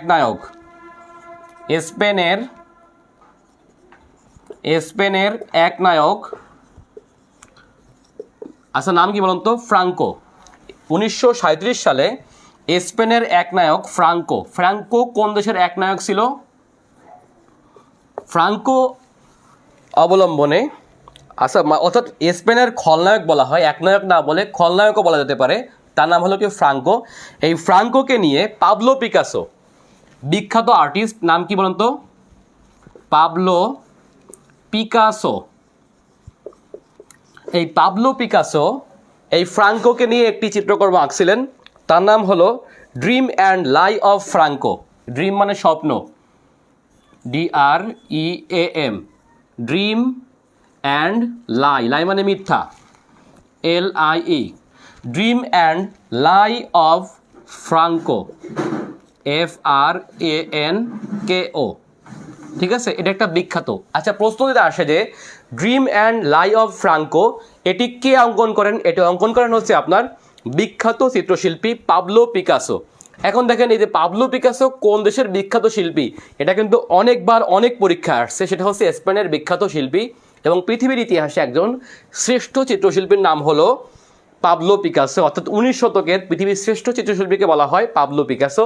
এই পাবলো পিকাসো 1937 সালে সেদেশেরই এক নায়ক, যার নাম হলো ফ্রাঙ্কো। এই ফ্রাঙ্কোকে নিয়ে একটি চিত্রকর্ম আঁকেন, ব্যঙ্গচিত্র, যার নাম হলো dream and lie of Franco. এই dream and lie of Franco থেকে অনুপ্রাণিত হয়ে আমাদের চিত্রশিল্পী, অর্থাৎ বাংলাদেশের চিত্রশিল্পী পটুয়া কামরুল একটি ছবি আঁকেন, যাকে বলা হয় এই জানোয়ারকে হত্যা করতে হবে। ঠিক আছে, তাহলে এটাও কিন্তু আমাদের একটি নকল চিত্রকর্ম আমরা বলতে পারি, অর্থাৎ অনুপ্রেরণা পান ফ্রান্স থেকে, স্পেন থেকে, স্পেনের বিখ্যাত চিত্রশিল্পী পাবলো পিকাসো থেকে, ঠিক আছে। এবং এভাবে হচ্ছে আপনার এই চিত্রকর্মটি আনেন, যদিও এটা আমাদের মুক্তিযুদ্ধের একটি মহান অস্ত্র, অর্থাৎ এটাও কিন্তু আমাদের মুক্তিযুদ্ধে অনেক বেশি ভূমিকা রাখে। সেটা কীভাবে দেখেন, সেটা হচ্ছে আমরা একটা অনুপ্রেরণা পাই। এই পোস্টারটি অনেক বেশি বিখ্যাত এই কারণে। আরও একটা কথা বলে রাখা দরকার যে মুক্তিযুদ্ধকে মানুষকে জাগিয়ে তোলার জন্য এই ছবিটি অনেক বেশি ভূমিকা রাখে। সো এই বিষয়ে আপনারা হয়তো অনেকে জানতেন না, এখন জানতে পারলেন, ঠিক আছে। আচ্ছা, এখনও কিন্তু মুক্তিযুদ্ধ শুরু হয়নি, বাট মুক্তিযুদ্ধকে এইসব ঘটনাগুলো বারবার অনুপ্রাণিত করছে, এজন্য আমি লিখতেছি। এখন এগুলো কি লিখবো কি না আপনারা বলেন, এগুলো কি খুব বেশি হয়ে যায় কি না? আচ্ছা, দ্বিতীয় ঘটনাটা আমরা যেখান থেকে শুরু করব, তখনও মুক্তিযুদ্ধ শুরু হয়নি, বাট তার আগেই আমাদের জাতীয় পতাকা তৈরি হয়ে গেল, তাই না? এখন আমরা দেখব আমাদের জাতীয় পতাকা কিভাবে আসলো। আচ্ছা, আমাদের জাতীয় পতাকা কিভাবে আসলো, তাহলে একটু আমরা লিখতে পারি এবারের ঘটনাটা কি। আমাদের জাতীয় পতাকা, আচ্ছা একটু প্রেক্ষাপটে আসি, আমাদের জাতীয় পতাকা কিভাবে তৈরি হলো। দেখেন, এইখানে আমি দুইটা ঘটনা পড়ছি, একটা হচ্ছে ঢাকা ইউনিভার্সিটির তৎকালীন ইকবাল হল অথবা সার্জেন্ট জহুরুল হক হল বর্তমানে, আরেকটা অনেকে বলে থাকে বুয়েটে। যাই হোক, এই বিতর্কটা একটু আমরা সমাধানের এই মুহূর্তে সুযোগ পাইনি, আমি পাইলে চেষ্টা করবো যে কোথা থেকে আসলে তৈরি হয়। যাই হোক, আমি যেভাবে জানি সেভাবে একটু বলি। আমাদের জাতীয় পতাকা প্রথম যেখান তৈরি হয় এটা কিন্তু মুক্তিযুদ্ধের আগে। আপনারা জানেন যে ঢাকা ইউনিভার্সিটির কোন হল বলেন তো? ইকবাল হল। হলের নাম হলো কি? ইকবাল হল, যার বর্তমান নাম হলো সার্জেন্ট, অনেকেই থেকে থাকবেন এই হলের, সার্জেন্ট জহুরুল হক হল। যদিও আমার হলের নাম ছিল জিন্নাহ হল, যেটা হলো বর্তমান মাস্টার দা সূর্যসেন হল ঢাকা ইউনিভার্সিটির। এই ইকবাল হলে কিন্তু আপনার তৈরি হয় আমাদের মহান জাতীয় পতাকা, তাই না? যেটা হচ্ছে আমাদের বর্তমান যে জাতীয় পতাকা, এই পতাকাটা না, কিন্তু এটা কিন্তু ছিল হচ্ছে, তাহলে আমাদের জাতীয় পতাকা তৈরি হয় হচ্ছে আপনার ইকবাল হলে। ইকবাল হল মানে বর্তমান সার্জেন্ট জহুরুল হক হল। এবং এই পতাকাটা ছিল কিন্তু আপনার মূলত মানচিত্র খচিত, কি বলেন তো? মানচিত্র খচিত জাতীয় পতাকা। এখন প্রশ্ন হলো, এই মানচিত্র খচিত দরকার ছিল কেন? কারণ দেখেন যে ওই মুহূর্তে আমরা একটা দেশ, আমাদের একটা দেশ স্বাধীনতা, দেশের জন্য আমরা যুদ্ধ করব, বাট সেই দেশটা কিন্তু কেমন হবে, মানচিত্র কেমন হবে, এই বিষয়ে কিন্তু আমাদের ধারণা তখন ছিল না ভালোভাবে, তাই না? সো আমাদের লাল সবুজের পতাকার মাঝখানে একটা হলুদ রঙের বাংলাদেশের মানচিত্র ছিল। সেই পতাকাটি ডিজাইন হয়ে হচ্ছে আপনার ইকবাল হলে। এখন ইকবাল হলটা কেন গুরুত্বপূর্ণ ছিল মুক্তিযুদ্ধের সময়ে? এর কারণটা হচ্ছে ইকবাল হলে ছিল তৎকালীন ছাত্র নেতাদের একটি বড় অংশ। এর মধ্যে অবশ্যই প্রথমে বলতে হবে 69-এর যে আর কি 69-এ যখন হচ্ছে আপনার পতনটা হয় আইয়ুব খানের, সেই পতনটা যে নেতৃত্ব দেন তিনি কিন্তু আপনার ছাত্রনেতা তোফায়েল আহমেদ। আপনারা জানেন যে তোফায়েল আহমেদ হচ্ছে আপনার 69-এর মহানায়ক, তাই না? সো এই তোফায়েল আহমেদ ছিল ডাকসুর ভিপি এবং ছাত্রলীগের প্রেসিডেন্ট পরবর্তীতে। তার হল ছিল কিন্তু আপনার ইকবাল হল। সুতরাং এই তোফায়েল আহমেদের কারণে ইকবাল হলের অনেক গুরুত্ব ছিল ওই মুহূর্তে। এবং পাকিস্তানিদের যে টার্গেট ছিল ওই মুহূর্তে, আপনারা জানেন যে পাকিস্তান যখন হচ্ছে এদেশের প্রথম আক্রমণ করে 25শে মার্চ, সেই 25শে মার্চের আক্রমণের 3টা বড় টার্গেট ছিল। এর মধ্যে একটা হচ্ছে ঢাকা ইউনিভার্সিটি এবং তার আবাসিক হলগুলো, আরেকটা ছিল হচ্ছে রাজারবাগ পুলিশ লাইন, আরেকটা ছিল হচ্ছে আপনার বিডিআর পিলখানা। এই 3টাই তখন বাঙালির সবচেয়ে বড় অস্ত্র। এবং তার মধ্যে আপনার এই ইকবাল হল এবং হচ্ছে আপনার জগন্নাথ হল, এই 2টা হলকে আপনার তছনছ করে হচ্ছে পাকিস্তানিরা।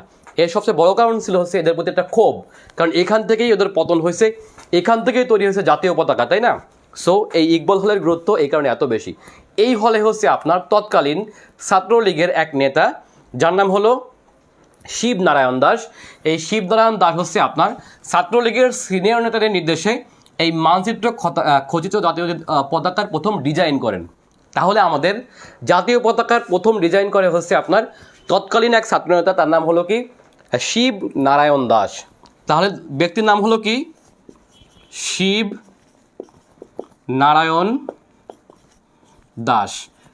এখন এই শিবনারায়ণ দাস ছিল তৎকালীন জাতীয় পতাকার ডিজাইনার, কিন্তু প্রশ্ন হলো বর্তমান যে জাতীয় পতাকা অর্থাৎ যেটা হচ্ছে মানচিত্র নেই, এটার কিন্তু ডিজাইনার কিন্তু শিবনারায়ণ দাস না।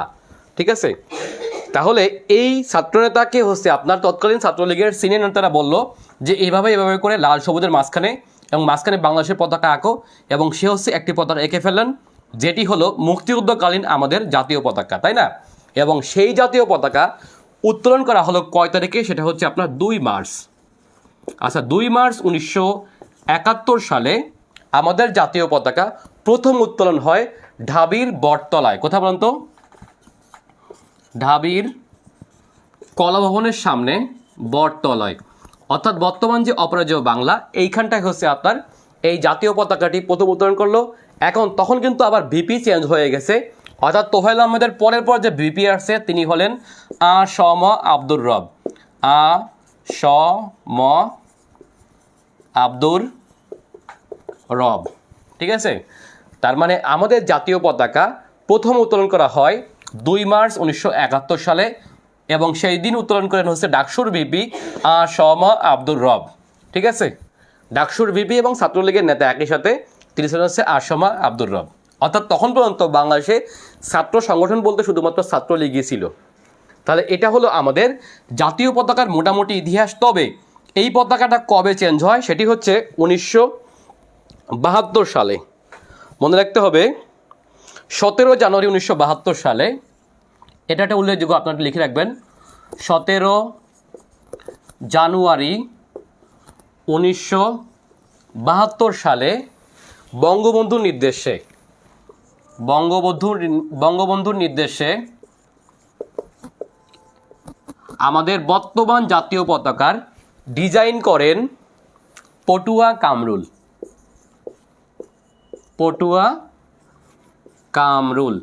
অর্থাৎ পটুয়া কামরুল অথবা আমাদের যে বিখ্যাত শিল্পী কামরুল ইসলাম, ইনি কিন্তু আমাদের বর্তমান জাতীয় পতাকার ডিজাইনার।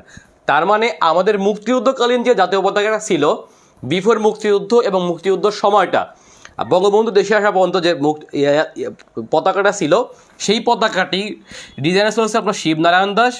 আর 17 জানুয়ারি 1972 সালে বর্তমান পতাকাটিকে যিনি নিয়ে আসেন তিনি হলেন আমাদেরই একজন বিখ্যাত আর্টিস্ট, তিনি হলেন পটুয়া কামরুল।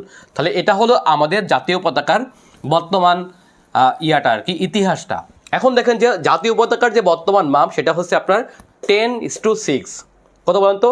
10:6, অথবা কি যেন বলে এরকম আরও ভাগ আছে। ঠিক আছে, 10:6 অথবা মানে 5:3, এটা হচ্ছে আমাদের জাতীয় পতাকার আর কি আমাদের বর্তমান মাপটা। আর এই পতাকাটি প্রথম হচ্ছে আপনার জাতীয় সঙ্গীতের সাথে কিন্তু এটা উত্তোলন করা হয় তার পরের দিন, অর্থাৎ 3 মার্চ। তাহলে 3 মার্চ 1971, দেখেন তখনও কিন্তু মুক্তিযুদ্ধ শুরু হয়নি, তাই না? অর্থাৎ মুক্তিযুদ্ধের প্রেক্ষাপট চলতেছে তখনও। 3 মার্চ 1971 সালে এটা হচ্ছে পল্টন ময়দানে হচ্ছে বঙ্গবন্ধু যখন হচ্ছে ছাত্রলীগের একটা সম্মেলন ছিল, ওই দিন হচ্ছে আপনার শাহজাহান সিরাজ, অর্থাৎ বঙ্গবন্ধু ওই দিন ছিল হচ্ছে আপনার স্বাধীনতার ইস্তেহার পাঠ করবে যেদিন 3 মার্চ 1971 সালে, ওই দিন হচ্ছে জাতীয় সঙ্গীতের সাথে প্রথম জাতীয় পতাকা উত্তোলন করেন বঙ্গবন্ধু শেখ মুজিবুর রহমান, মানে পরের দিন। তার মানে 3 মার্চ 1971 সালে জাতীয় পতাকা উত্তোলন হয় প্রথম জাতীয় সঙ্গীতের সাথে। ঠিক আছে, আবার একটু বলে রাখা দরকার যে মুক্তিযুদ্ধ খুবই সেন্সিটিভ একটা ইস্যু। এখানে হচ্ছে আপনার পড়াতে গেলে কোনো ধরনের ভুল হলে এই ভুলটা অনেক বেশি বড় করে দেখা হয়। সো আমি কিন্তু ভুল ত্রুটির ঊর্ধ্বে নাই, যদি কোনো ভুল হয়ে থাকে আমি পরবর্তীতে সংশোধন করে দিব আপনাদের। ঠিক আছে, কারণ ইতিহাস বিকৃতি হয়ে যায় ডাইরেক্ট। আচ্ছা, তাহলে আমাদের জাতীয় পতাকাটা আপনারা বুঝলেন। তাহলে এখনও কিন্তু আমাদের মুক্তিযুদ্ধ শুরু হয়নি। আমরা আছি কয় তারিখে? আমরা আছি হচ্ছে 2 মার্চে এবং জাতীয় পতাকায়। আমাদের পরবর্তী ঘটনার নাম হলো, আমাদের পরবর্তীতে আমরা যেটা নিয়ে আলোচনা করব সেটি হচ্ছে 3 মার্চ, অর্থাৎ স্বাধীনতার ইস্তেহার নিয়ে। স্বাধীনতার ইস্তেহার। আচ্ছা, প্রশ্ন আপনাদের কাছে, স্বাধীনতার ইস্তেহার কে পাঠ করেন? স্বাধীনতার ইশতেহার কে পাঠ করেন?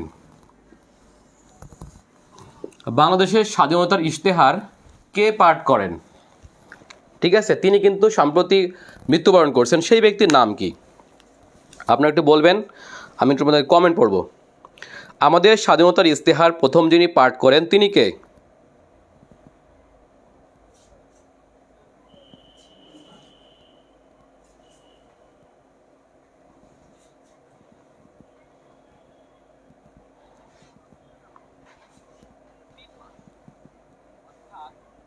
স্বাধীনতার ইস্তেহার নিয়ে কোন ভিডিওটি তিনি ইয়া করছে,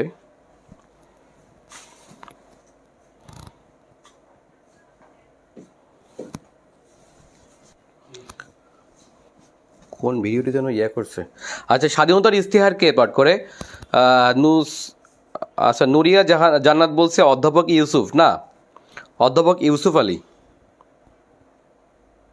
আচ্ছা, স্বাধীনতার ইস্তেহারের সাথে মনে রাখতে হবে যে স্বাধীনতার ইস্তেহারের সাথে স্বাধীনতার ঘোষণার পার্থক্য কোথায়, এটা একটা উল্লেখযোগ্য বিষয়। আপনি লিখে রাখেন প্রশ্ন হচ্ছে স্বাধীনতার ইস্তেহার ও স্বাধীনতার ঘোষণার মধ্যে পার্থক্য কী? ব্রড প্রশ্ন, এগুলো পরীক্ষা আসে। অর্থাৎ স্বাধীনতার ইস্তেহার এবং স্বাধীনতার ঘোষণার মধ্যে পার্থক্য কী? আচ্ছা, স্বাধীনতার ইস্তেহার কে পাঠ করে? অনেকে বলতেছে যে ইউসুফ আলী। আচ্ছা, ইস্তেহার এর বাংলা দ্বারা হচ্ছে এরকম যে স্বাধীনতার রূপরেখা, ঠিক আছে, আর ঘোষণা তো ঘোষণা, বুঝতেই পারছেন। স্বাধীনতার ইস্তেহারের সাথে ঘোষণার একটু পার্থক্য আছে, এটা আপনাদের বিভিন্ন লিখিত পরীক্ষার জন্য আসতে পারে। স্বাধীনতার ইস্তেহার ও স্বাধীনতার ঘোষণার মধ্যে পার্থক্য কী? আচ্ছা, আমার জন্য কোন ভিডিওটা ডিলিট করেছে ফেসবুক, দেখতো একটু।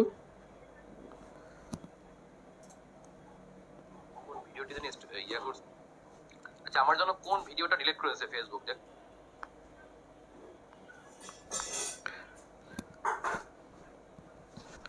আচ্ছা, স্বাধীনতার ইস্তেহার এবং স্বাধীনতার ঘোষণার মধ্যে পার্থক্য কী? আচ্ছা, যাই হোক, আমরা ফেসবুকের একটা সমস্যা, সেটা হচ্ছে কোনো বিষয় নিয়ে কথা বলতে গেলে ঝামেলা করে।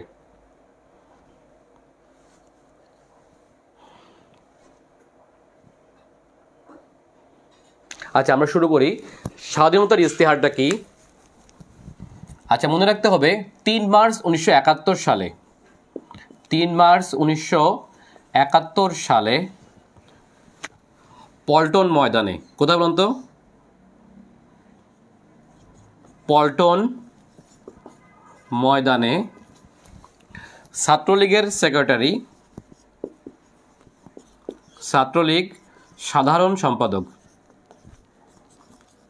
ছাত্রলীগের সাধারণ সম্পাদক নাম হলো শাহজাহান সিরাজ। শাহজাহান সিরাজ বঙ্গবন্ধুর উপস্থিতিতে, অর্থাৎ বঙ্গবন্ধু হচ্ছে অনুষ্ঠানের চিফ গেস্ট, বঙ্গবন্ধুর উপস্থিতিতে স্বাধীনতার ইস্তেহার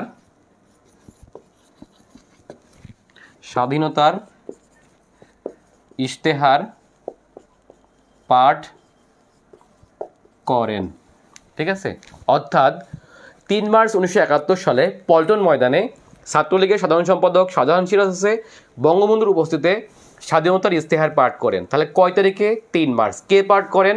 শাহজাহান সিরাজ। আর ওনার উপাধি কী ছিল? উনি যখন হচ্ছে আপনার আর কি ছাত্রলীগের সেক্রেটারি, এবং তিনি হলেন স্বাধীনতার ইস্তেহার পাঠ করে, এবং যেই অনুষ্ঠানে বঙ্গবন্ধু ছিল হচ্ছে আপনার চিফ গেস্ট, বুঝতে পারছেন। এটা হলো আমাদের স্বাধীনতার ইস্তেহার। এখন এবং এই দিন একটু বলে রাখা দরকার যে এই দিন বাংলাদেশের নামকরণ করা হয় আনুষ্ঠানিকভাবে গণপ্রজাতন্ত্রী বাংলাদেশ, ঠিক আছে। মনে রাখতে হবে যে এই দিন হচ্ছে বঙ্গবন্ধু, তাহলে বুঝতে পারছেন যে এই দিন নাম রাখা হয় গণপ্রজাতন্ত্রী বাংলাদেশ, এটা একটা বিষয়। আর দেখেন, বঙ্গবন্ধুকে হচ্ছে আপনার বঙ্গবন্ধু উপাধি দেন কে বলুন তো?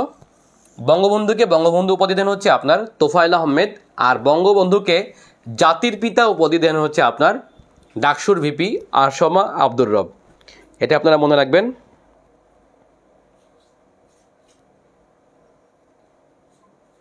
আচ্ছা, এই দিন কিন্তু আপনার এই স্বাধীনতার ইস্তেহারেই আছে আপনার এই 3 মার্চ ঘোষণা করা হয় যে বাংলাদেশের জাতির পিতা বঙ্গবন্ধু শেখ মুজিবুর রহমান, অর্থাৎ বঙ্গবন্ধুকে জাতির পিতা হিসাবে আনুষ্ঠানিকভাবে হচ্ছে নির্ধারণ করা হয় এই 3 মার্চ 1971 সালে।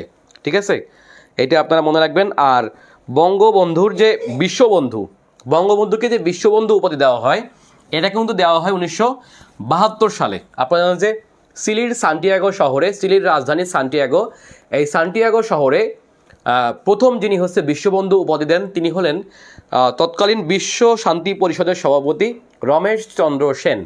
ওকে, রমেশ চন্দ্র সেন হচ্ছে বঙ্গবন্ধুকে বিশ্ববন্ধু উপাধিতে ভূষিত করেন এবং বঙ্গবন্ধু হচ্ছে আপনার জুলি ও কুরি শান্তি পদকের জন্য মনোনীত হন। যদিও পরবর্তী বছরে অর্থাৎ 1973 সালে বঙ্গবন্ধুকে আনুষ্ঠানিকভাবে এই জুলিও কুরি পদক হাতে পৌঁছে দেওয়া হয়, অর্থাৎ ঢাকায়। ঠিক আছে, আর বঙ্গবন্ধুকে 1000 বছরের শ্রেষ্ঠ বাঙালি ঘোষণা করা হয় হচ্ছে 2004 সালের 14 এপ্রিল। এটা ঘোষণা করে হচ্ছে বিবিসি, অর্থাৎ বিবিসি বাংলার এক অনুষ্ঠানে ভোটাভুটির মাধ্যমে বঙ্গবন্ধু 1000 বছরের শ্রেষ্ঠ বাঙালি নির্বাচিত হন 2 বাংলার মানুষের ভোটে। ঠিক আছে, এই আর সংবিধানের 4 ক অনুচ্ছেদ বলে, সংবিধানের 4 ক অনুচ্ছেদ বলে হচ্ছে শেখ মুজিবুর রহমানকে মানে আপনার সাংবিধানিকভাবে জাতির পিতা হিসেবে ঘোষণা করা হয়েছে। অর্থাৎ সংবিধানের 4 ক অনুচ্ছেদ বলে বঙ্গবন্ধু বাংলাদেশের জাতির পিতা।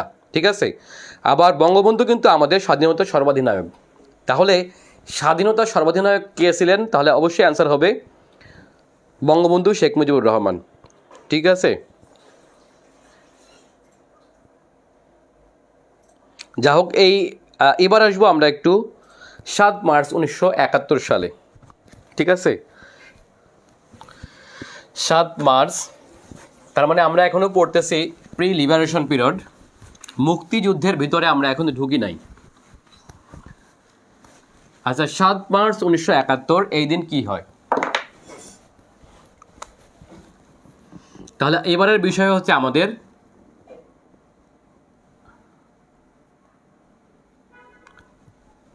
সাত মার্চ 1971।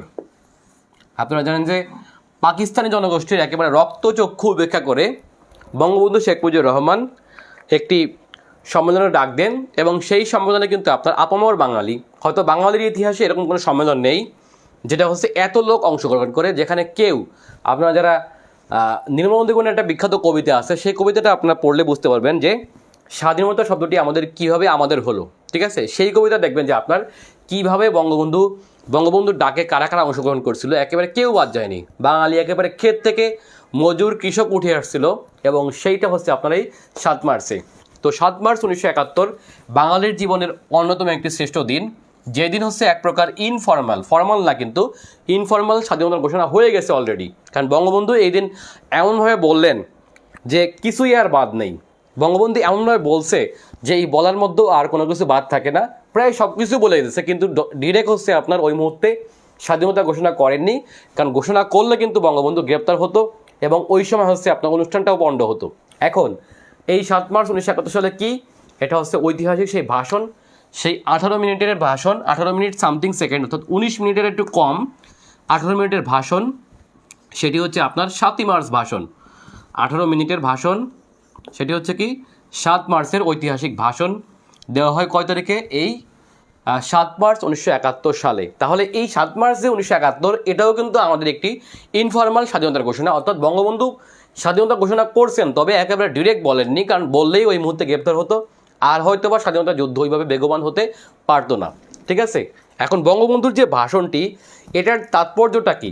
এটার তাৎপর্য কিন্তু নিঃসন্দেহে এর তাৎপর্য পৃথিবীর অন্যতম একটি শ্রেষ্ঠ ভাষণ। আপনারা জানেন যে পৃথিবীর ইতিহাসে যতগুলো ভাষণ আছে রেকর্ডকৃত, এর মধ্যে 1000 বছরের যে শ্রেষ্ঠ ভাষণ, সেই ভাষণ অবলম্বনে বিখ্যাত ঐতিহাসিক জ্যাকব ফিল্ড একটি গ্রন্থ লিখছে। সেটা হচ্ছে we shall fight on beaches the speeches that inspire history, অর্থাৎ we shall fight on the beaches, এটা হচ্ছে একটা বিখ্যাত ভাষণের নাম। এই ভাষণটি মূলত কে দেয়? এই বইয়ের নামকরণ করা হয়েছিল মূলত হচ্ছে চার্চিলের ভাষণ। আপনারা জানেন যে সেকেন্ড ওয়ার্ল্ড ওয়ারে, দ্বিতীয় বিশ্বযুদ্ধে, মনে রাখবেন যে দ্বিতীয় বিশ্বযুদ্ধে জার্মানির বিপক্ষে, কার বিপক্ষে? দ্বিতীয় বিশ্বযুদ্ধে জার্মানির বিরুদ্ধে, অর্থাৎ অক্ষ শক্তির বিরুদ্ধে British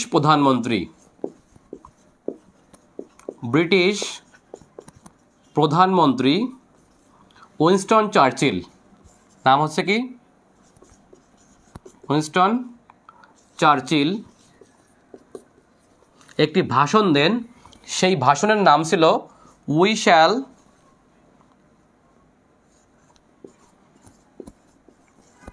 shall fight, FIGS, we shall fight on the bitches. Beach মানে তো বুঝছেন, সমুদ্রের যে বিচ আর কি। We shall fight on the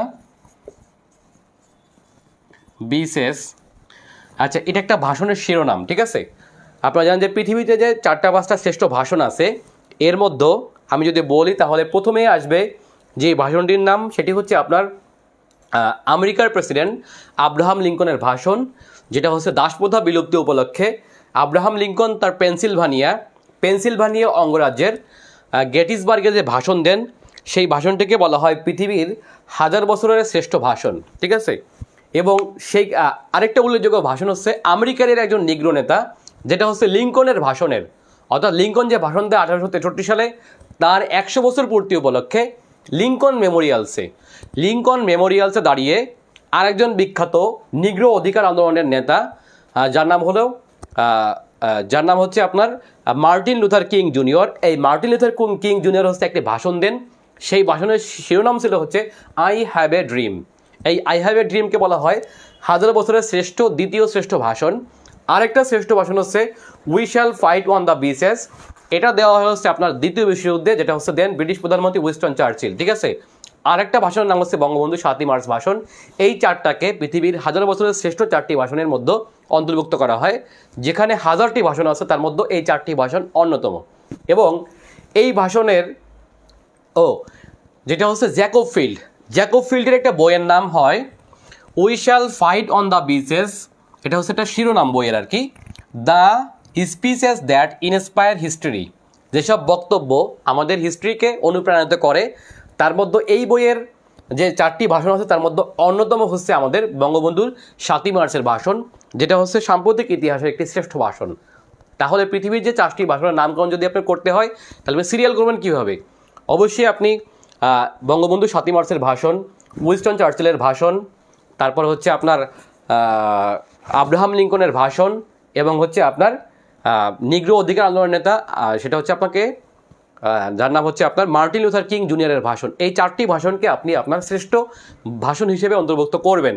এখন যদি প্রশ্ন করা হয় এর মধ্যে আপনার দৃষ্টিতে সবথেকে শ্রেষ্ঠ ভাষণ কোনটি, তখন হচ্ছে আপনি এটাকে অবশ্যই, যেহেতু আপনি বাংলাদেশি, অবশ্যই আমার ভাষণকে আমি সবথেকে বড় করে দেখাবো।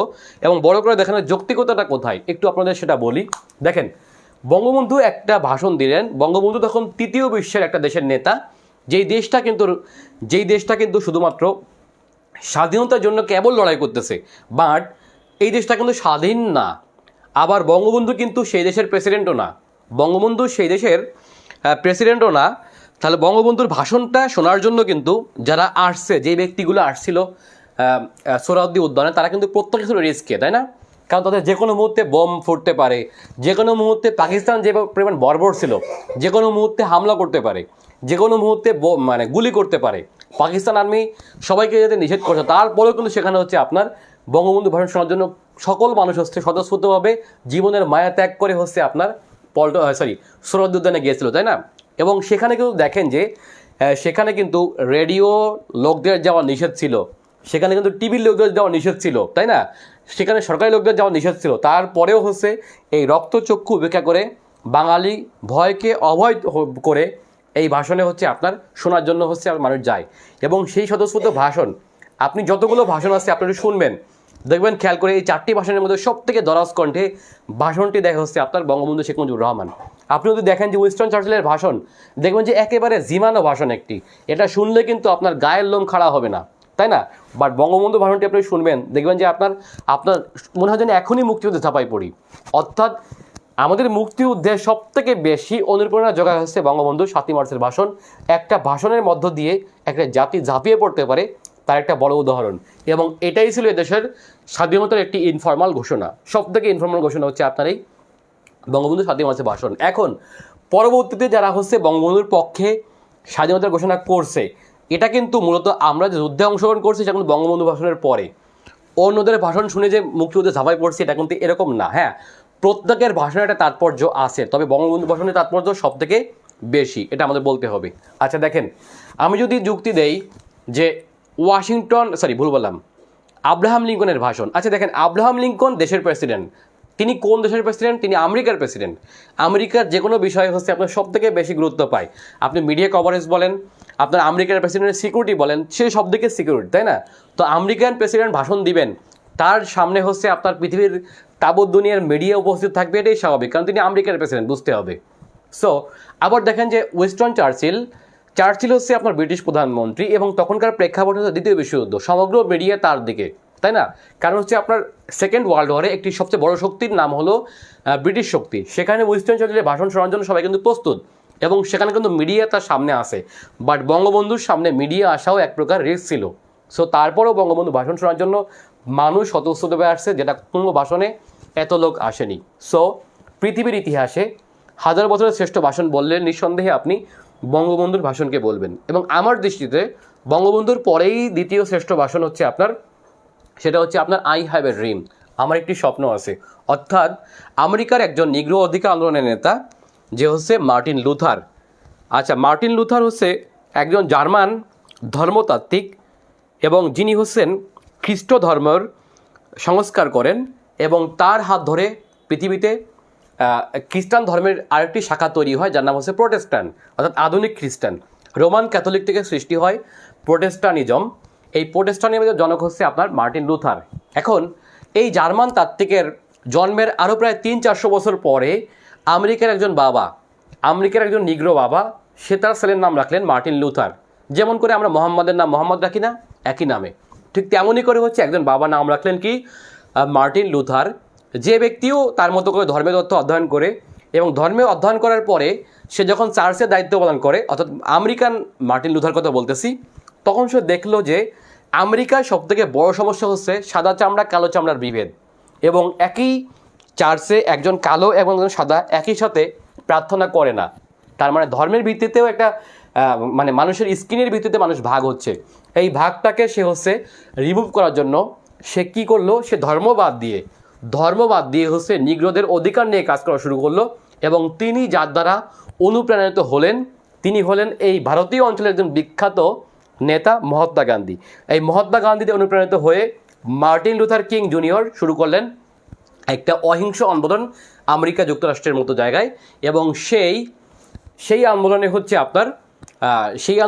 আপনার আমেরিকার সাদা কালো বিদেশি বা বিভিন্ন ইয়ারা হচ্ছে অংশগ্রহণ করলো। এবং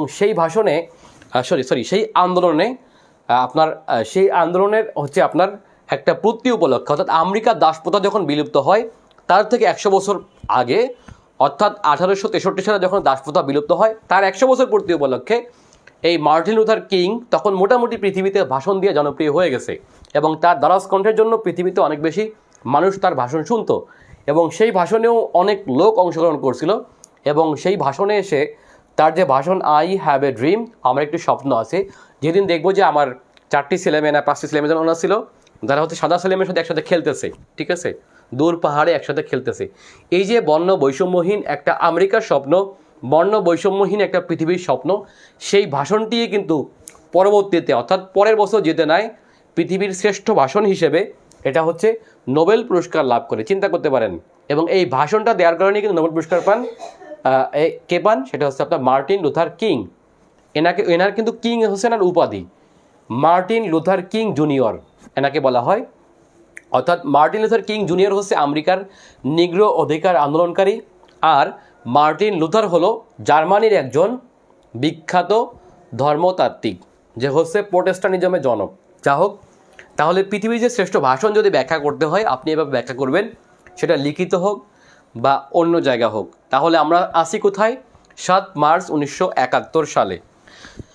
ঠিক আছে, এটা হলো আমাদের স্বাধীনতার একটা ইনফর্মাল ঘোষণা, অর্থাৎ 7 মার্চের ভাষণ। এই 7 মার্চের ভাষণে কি কি ছিল, কত সময় ছিল, কে রেকর্ড করে, ইত্যাদি বিষয়টা হচ্ছে আপনারা কারেন্ট অ্যাফেয়ার্স ম্যানুয়াল থেকে বিস্তারিত পড়ে নেবেন। এগুলো হচ্ছে এমসিকিউ আকারে প্রশ্ন আসতে পারে। ঠিক আছে, এবার আসবো আমরা মুক্তিযুদ্ধের প্রথম সশস্ত্র প্রতিরোধ। মুক্তিযুদ্ধের প্রথম সশস্ত্র প্রতিরোধ মানে অস্ত্রসহ, তাই না? কিভাবে আমরা করছিলাম বলে রাখা দরকার। এর পরের ঘটনা হচ্ছে কি, 19 মার্চ 1971। এই দিন কি হয়? এটা হলো মুক্তিযুদ্ধের প্রথম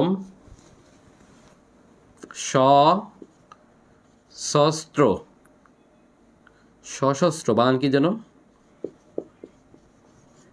সশস্ত্র প্রতিরোধ।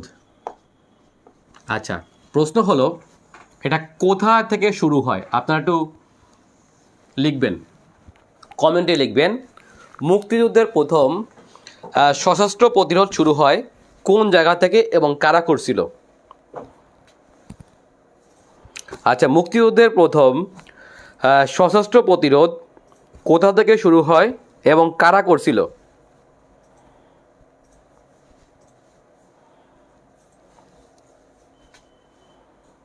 আচ্ছা, বলে রাখা দরকার, দেখেন আপনারা ম্যাপের দিকে তাকান একটু, গাজীপুর। আচ্ছা, একটু আপনার কমেন্টে জানান মুক্তিযুদ্ধের প্রথম সশস্ত্র প্রতিরোধ শুরু হয় কোন জায়গা থেকে এবং কারা করছিল মূলত। দেখেন আমি কিছু কিছু পয়েন্টের নাম লিখছি, দেখেন হবিগঞ্জ, গাজীপুর, চট্টগ্রাম, মংলা, বঙ্গোপসাগর, যশোর, মেহেরপুর, মুজিবনগর, কলকাতা, রাজশাহী। দেখছেন, মুক্তিযুদ্ধে এই জায়গাগুলো অনেক ইম্পর্টেন্ট। আরও কিছু জায়গার নাম না বললেই নয়, এর মধ্যে একটা আছে আগরতলা, এদিকে আছে শিলং। আমাদের মুক্তিযুদ্ধের সবথেকে গুরুত্বপূর্ণ কয়েকটি জায়গার নাম এখানে লিখলাম। আপনারা একটু বলবেন মুক্তিযুদ্ধে গাজীপুরের তাৎপর্যটা কী আসলে? আমাদের মুক্তিযুদ্ধের সবথেকে গুরুত্বপূর্ণ কয়েকটি। আচ্ছা, মুক্তিযুদ্ধের গাজীপুর থেকে আসলে কি শুরু হয়েছিল এবং মুক্তিযুদ্ধে গাজীপুরের ভূমিকাটা কি আছে?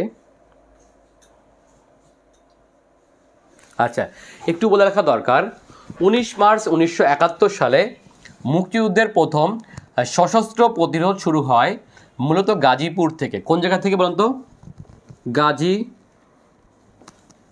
গাজীপুর থেকে।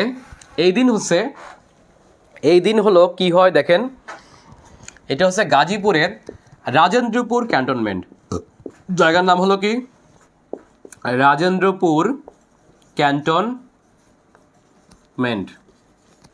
অর্থাৎ 19 মার্চ 1971 সালে মুক্তিযুদ্ধের প্রথম সশস্ত্র প্রতিরোধ শুরু হয় গাজীপুরের রাজেন্দ্রপুর ক্যান্টনমেন্ট থেকে। এই দিন কী হয় দেখেন, যে এই দিন হলো পাকিস্তানিরা মূলত অস্ত্র আনতে যায়।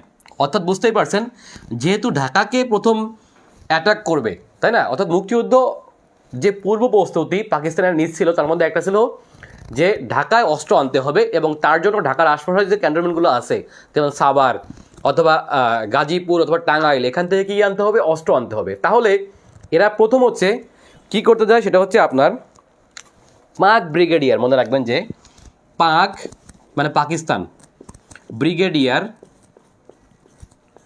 পাক ব্রিগেডিয়ার নাম হচ্ছে জাহানজা নাকি জানো? জাহানজে, হ্যাঁ, জাহানজের নেতৃত্বে গাজীপুরের রাজেন্দ্রপুর ক্যান্টনমেন্টে অস্ত্র আনতে যায় পাকিস্তান সেনাবাহিনী। বুঝতে পারছেন কিনা? এবং সেখানে হচ্ছে গাজীপুরের এই রাজেন্দ্রপুরে বাঙালিরা প্রথম প্রতিরোধ গড়ে তোলে। অর্থাৎ মুক্তিযুদ্ধ মূলত আনুষ্ঠানিকভাবে শুরু হয় 19 মার্চ 1971 সালে। সেটা হচ্ছে সেটা হচ্ছে একটা আনুষ্ঠানিক না, এটা হচ্ছে ইনফর্মাল শুরু হয়েছিল 19 মার্চ থেকে, অর্থাৎ এই দিন গাজীপুর থেকে প্রথম প্রতিরোধ গড়ে তোলে গাজীপুরের মানুষ। এবং আপনারা জানেন যে বর্তমান যে আমাদের মুক্তিযুদ্ধ বিষয়ক মন্ত্রী আছেন, নাম হচ্ছে আপনার আকম মোজাম্মেল হক, এনারা সহ এনাদের নেতৃত্বে, অর্থাৎ আপনারা জানেন যে ওই সময় হচ্ছে গাজীপুর ছিল মূলত হচ্ছে আমাদের মুক্তিযুদ্ধের আরও একজন বিখ্যাত নায়ক, যার নাম হচ্ছে বঙ্গবন্ধুর পরেই যার মুক্তিযুদ্ধের ভূমিকা সবথেকে বেশি, তিনি হলেন হচ্ছে আমাদের আরেকজন মহান নেতা, নাম হচ্ছে তাজউদ্দিন আহমেদ। অর্থাৎ তাজউদ্দিন আমাদের এলাকায় অস্ত্র আনতে গেলে এরা হচ্ছে প্রথম প্রতিরোধ করে, এবং সেখানে হচ্ছে পাক ব্রিগেডিয়ার জাহাঙ্গীরের নেতৃত্বে। ঠিক আছে, তাহলে প্রথম প্রতিরোধ শুরু হয় গাজীপুর থেকে, এবং সেই স্মরণে হচ্ছে যুদ্ধ পরবর্তীতে এই গাজীপুরে একটি ভাস্কর্য স্থাপিত হয়, যেটি হচ্ছে গাজীপুর যে চৌরাস্তা আছে, এই গাজীপুর চৌরাস্তায়, অর্থাৎ মুক্তিযুদ্ধের যে প্রথম সশস্ত্র প্রতিরোধ, এই প্রতিরোধের মানে প্রেক্ষাপটে এই প্রতিরোধকে স্মরণীয় রাখার জন্য গাজীপুরের চৌরাস্তা যেটাকে আমরা বলি, এই গাজীপুর চৌরাস্তায় একটি ভাস্কর্য স্থাপিত হয়, সেটা হচ্ছে মুক্তিযুদ্ধভিত্তিক ভাস্কর্য, এবং এটাই কিন্তু মুক্তিযুদ্ধের প্রথম ভাস্কর্য। সেই ভাস্কর্যটির নাম কি একটু আপনারা বলবেন? গাজীপুর চৌরাস্তায় যে বিখ্যাত ভাস্কর্যটি আছে, এটা কিন্তু বিসিএস ভাই অনেক জিজ্ঞেস করা হয়। ঠিক আছে, আপনারা বলবেন সেই ভাস্কর্যটির নাম কি? অর্থাৎ মুক্তিযুদ্ধের সশস্ত্র প্রতিরোধ, এটার প্রেক্ষাপটে গাজীপুর চৌরাস্তায় একটি ভাস্কর্য আসে, সেই ভাস্কর্যটির নাম কি?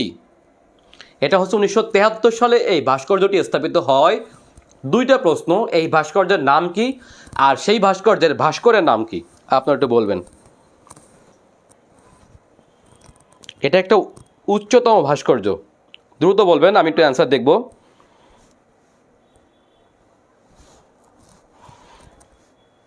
দ্রুত। আচ্ছা, নওশীন নিহারিকা বলছে জাগ্রত চৌরঙ্গী। বিদ্যানচন্দ্র দাস বলছে জাগ্রত চৌরঙ্গী। আচ্ছা, আরও বলি আমরা, একটু কমেন্টে জানান সেই ভাস্কর্যটার নাম কি। গাজীপুর চৌরাস্তায় 1973 সালে এই ভাস্কর্যটি স্থাপিত হয়, তার নাম হলো জাগ্রত চৌরঙ্গী, মনে রাখতে হবে, জাগ্রত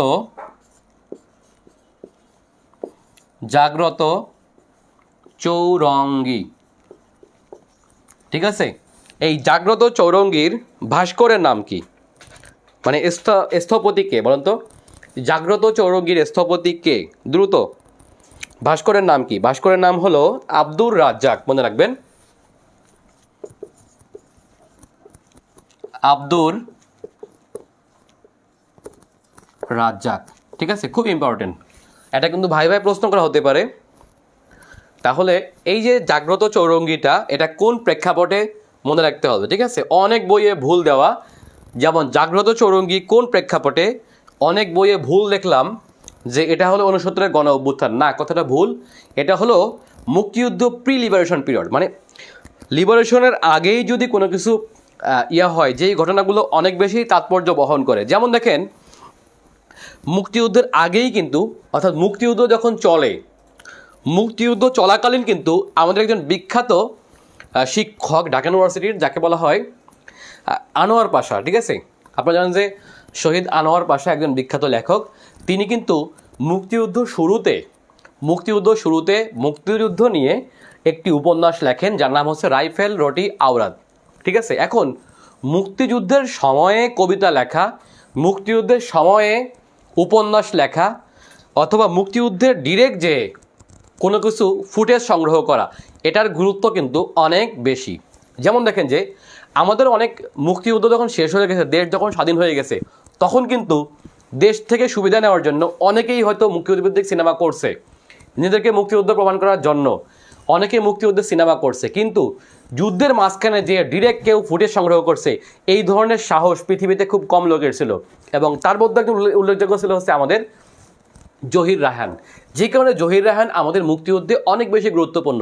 এর কারণটা হচ্ছে দেখেন, সবাই কিন্তু যুদ্ধের পরে এসে মানে সিনেমা করছে, বাট তিনি একমাত্র ব্যক্তি যিনি হলেন যুদ্ধের মাঝখানে যে ফুটেজ সংগ্রহ করছে, এবং তার কিন্তু খেসারত তাকে দিতে হয়েছে নিজের জীবন দিয়ে। তিনি স্বাধীন দেশ দেখে গেলেন, কিন্তু স্বাধীন দেশে এসে তার জীবন রয়ে গেল না, তাই না? তার ভাইকে হারাতে হলো, তাকে নিজেকেও হারাতে হলো ভাইকে খুঁজতে গিয়ে। তার মানে মুক্তিযুদ্ধের মাঝখানে যারা অংশগ্রহণ করছে, এবং তিনি নিজেই যুদ্ধ করছে, আবার নিজেই ফুটেজ সংগ্রহ করছে, এবং তার যে বিখ্যাত কয়েকটি ডকুমেন্টারি ছিল সেটা হচ্ছে আপনার কী কী যেন আপনার লেট দেয়ার বি লাইট। আচ্ছা, জহির রায়হানের যে 3টা ডকুমেন্টারি আছে মুক্তিযুদ্ধকালীন একেবারে, সেই 3টার নাম আপনারা লেখেন কমেন্টে, ঠিক আছে। সো আরেকটা দেখেন যে এই যে আনোয়ার পাশা যেটা বললাম রাইফেল দুটি আওরাত, এই উপন্যাসটির গুরুত্ব কেন বেশি?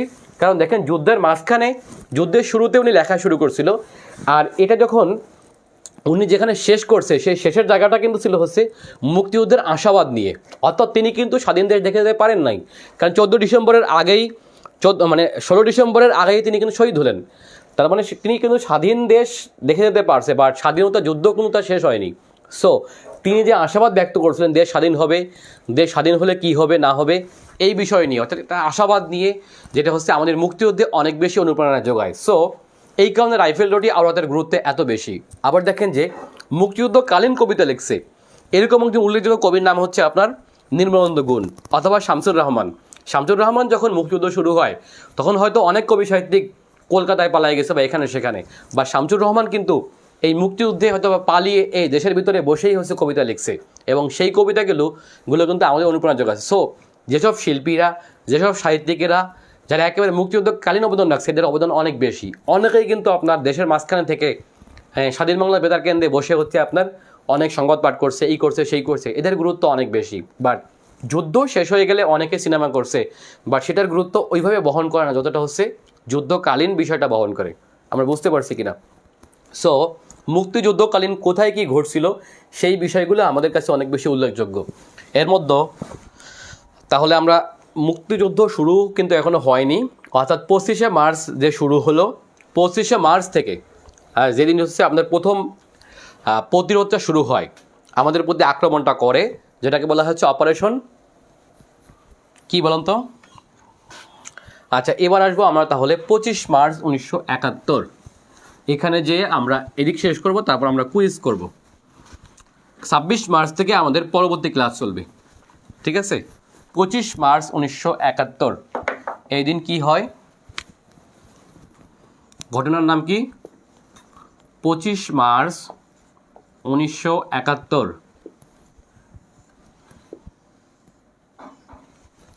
দেখেন এই দিন যেই ইয়াটা করা হয় সেটি হচ্ছে অপারেশন সার্চলাইট। কি বলেন তো? Operation searchlight.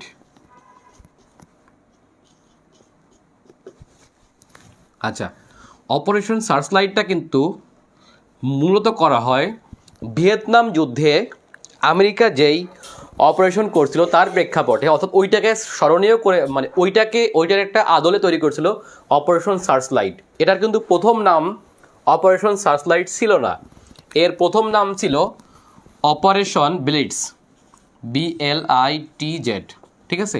তাহলে অপারেশন সার্চলাইটের প্রথম নাম কি ছিল? অপারেশন ব্লিটজ, ঠিক আছে? এই অপারেশন সার্চলাইটটা কি আপনারা বুঝতেই পারছেন।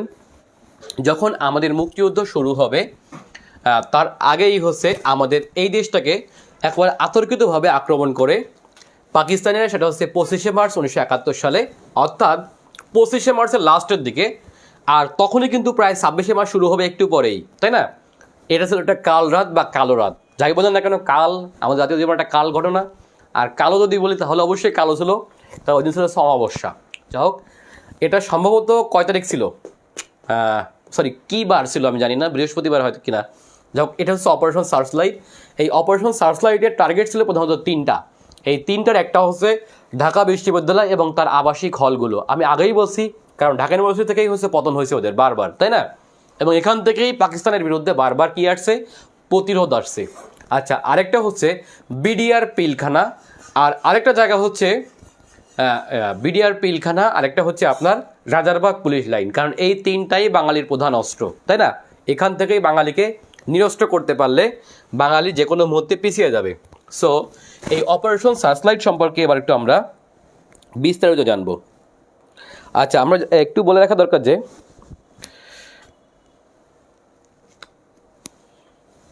আচ্ছা দেখেন যে অপারেশন সার্চলাইট একটু আপনারা লেখেন যে 18 মার্চ 1971 সালে, একটু প্রেক্ষাপটে আসি আমরা, ঠিক আছে? যে কবে এই অপারেশন সার্চলাইট প্রণয়ন করা হয় সেটা হচ্ছে 18 মার্চ 1971 সালে। তার মানে এটা কিন্তু গোপনে করছিল ওরা, তাই না? এই 25শে মার্চ যে এরা আক্রমণ করবে, এই আক্রমণের তারিখটা ওরা কবে ঠিক করছিল সেটা হচ্ছে 18 মার্চে। তো বুঝতে পারছে কিনা আপনারা? তাহলে 18 মার্চ 1971 সালে, আমি প্রেক্ষাপটে আসতেছি, 1971 সালে পাকিস্তানের মেজর নাম হচ্ছে রাও ফরমান আলী। রাও ফরমান আলীর, আসলে মেজর না মনে হয়, পাকিস্তানের মেজর জেনারেল মনে হয়, রাও ফরমান আলীর নির্দেশে, সরি ভুল বললাম, রাও ফরমান আলী এবং হচ্ছে আরেকজন হচ্ছে আপনার ব্যক্তির নাম হলো খাদিম হোসেন, ঠিক আছে? খাদিম হোসেন কার নির্দেশে? সেটা হচ্ছে আপনার টিক্কা খানের নির্দেশে। টিক্কা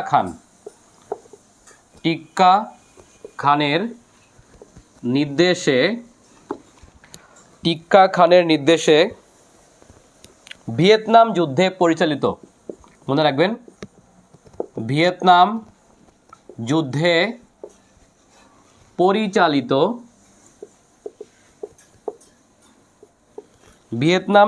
পরিচালিত অপারেশন মাইলাম,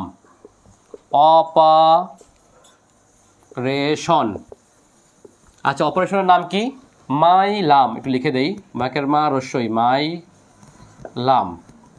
আচ্ছা, অপারেশন মাইলাম অবলম্বনে অপারেশন ব্লিটজ প্রণয়ন করে। অপারেশন কি? ব্লিটজ প্রণয়ন করে, যার পরবর্তীতে নাম পরিবর্তন করে রাখা হয় অপারেশন সার্চলাইট। তাহলে এই অপারেশন সার্চলাইটের প্রথম নাম ছিল অপারেশন ব্লিটজ, এবং এই অপারেশন ব্লিটজটা মূলত হচ্ছে কোন আদলে তৈরি করে? সেটা হচ্ছে আপনার ভিয়েতনাম যুদ্ধে আমেরিকা যুক্তরাষ্ট্র ভিয়েতনামিজদেরকে একেবারে সমূলে উৎপাদন করার জন্য যেই অপারেশনটা চালায় তার নাম ছিল অপারেশন মাইলাম। এই অপারেশন মাইলাম থেকে আসছে অপারেশন সার্চলাইট। বুঝতে পারছেন কি? তাহলে অপারেশন সার্চলাইটের জন্য নির্দেশ দেয় কে? নির্দেশ দেয় হচ্ছে আপনার অপারেশন সার্চলাইটের নির্দেশদাতা হচ্ছে টিক্কা খান, আর এটাকে বাস্তবায়ন করে হচ্ছে রাও ফরমান আলী এবং খাদিম হোসেন। বুঝছেন?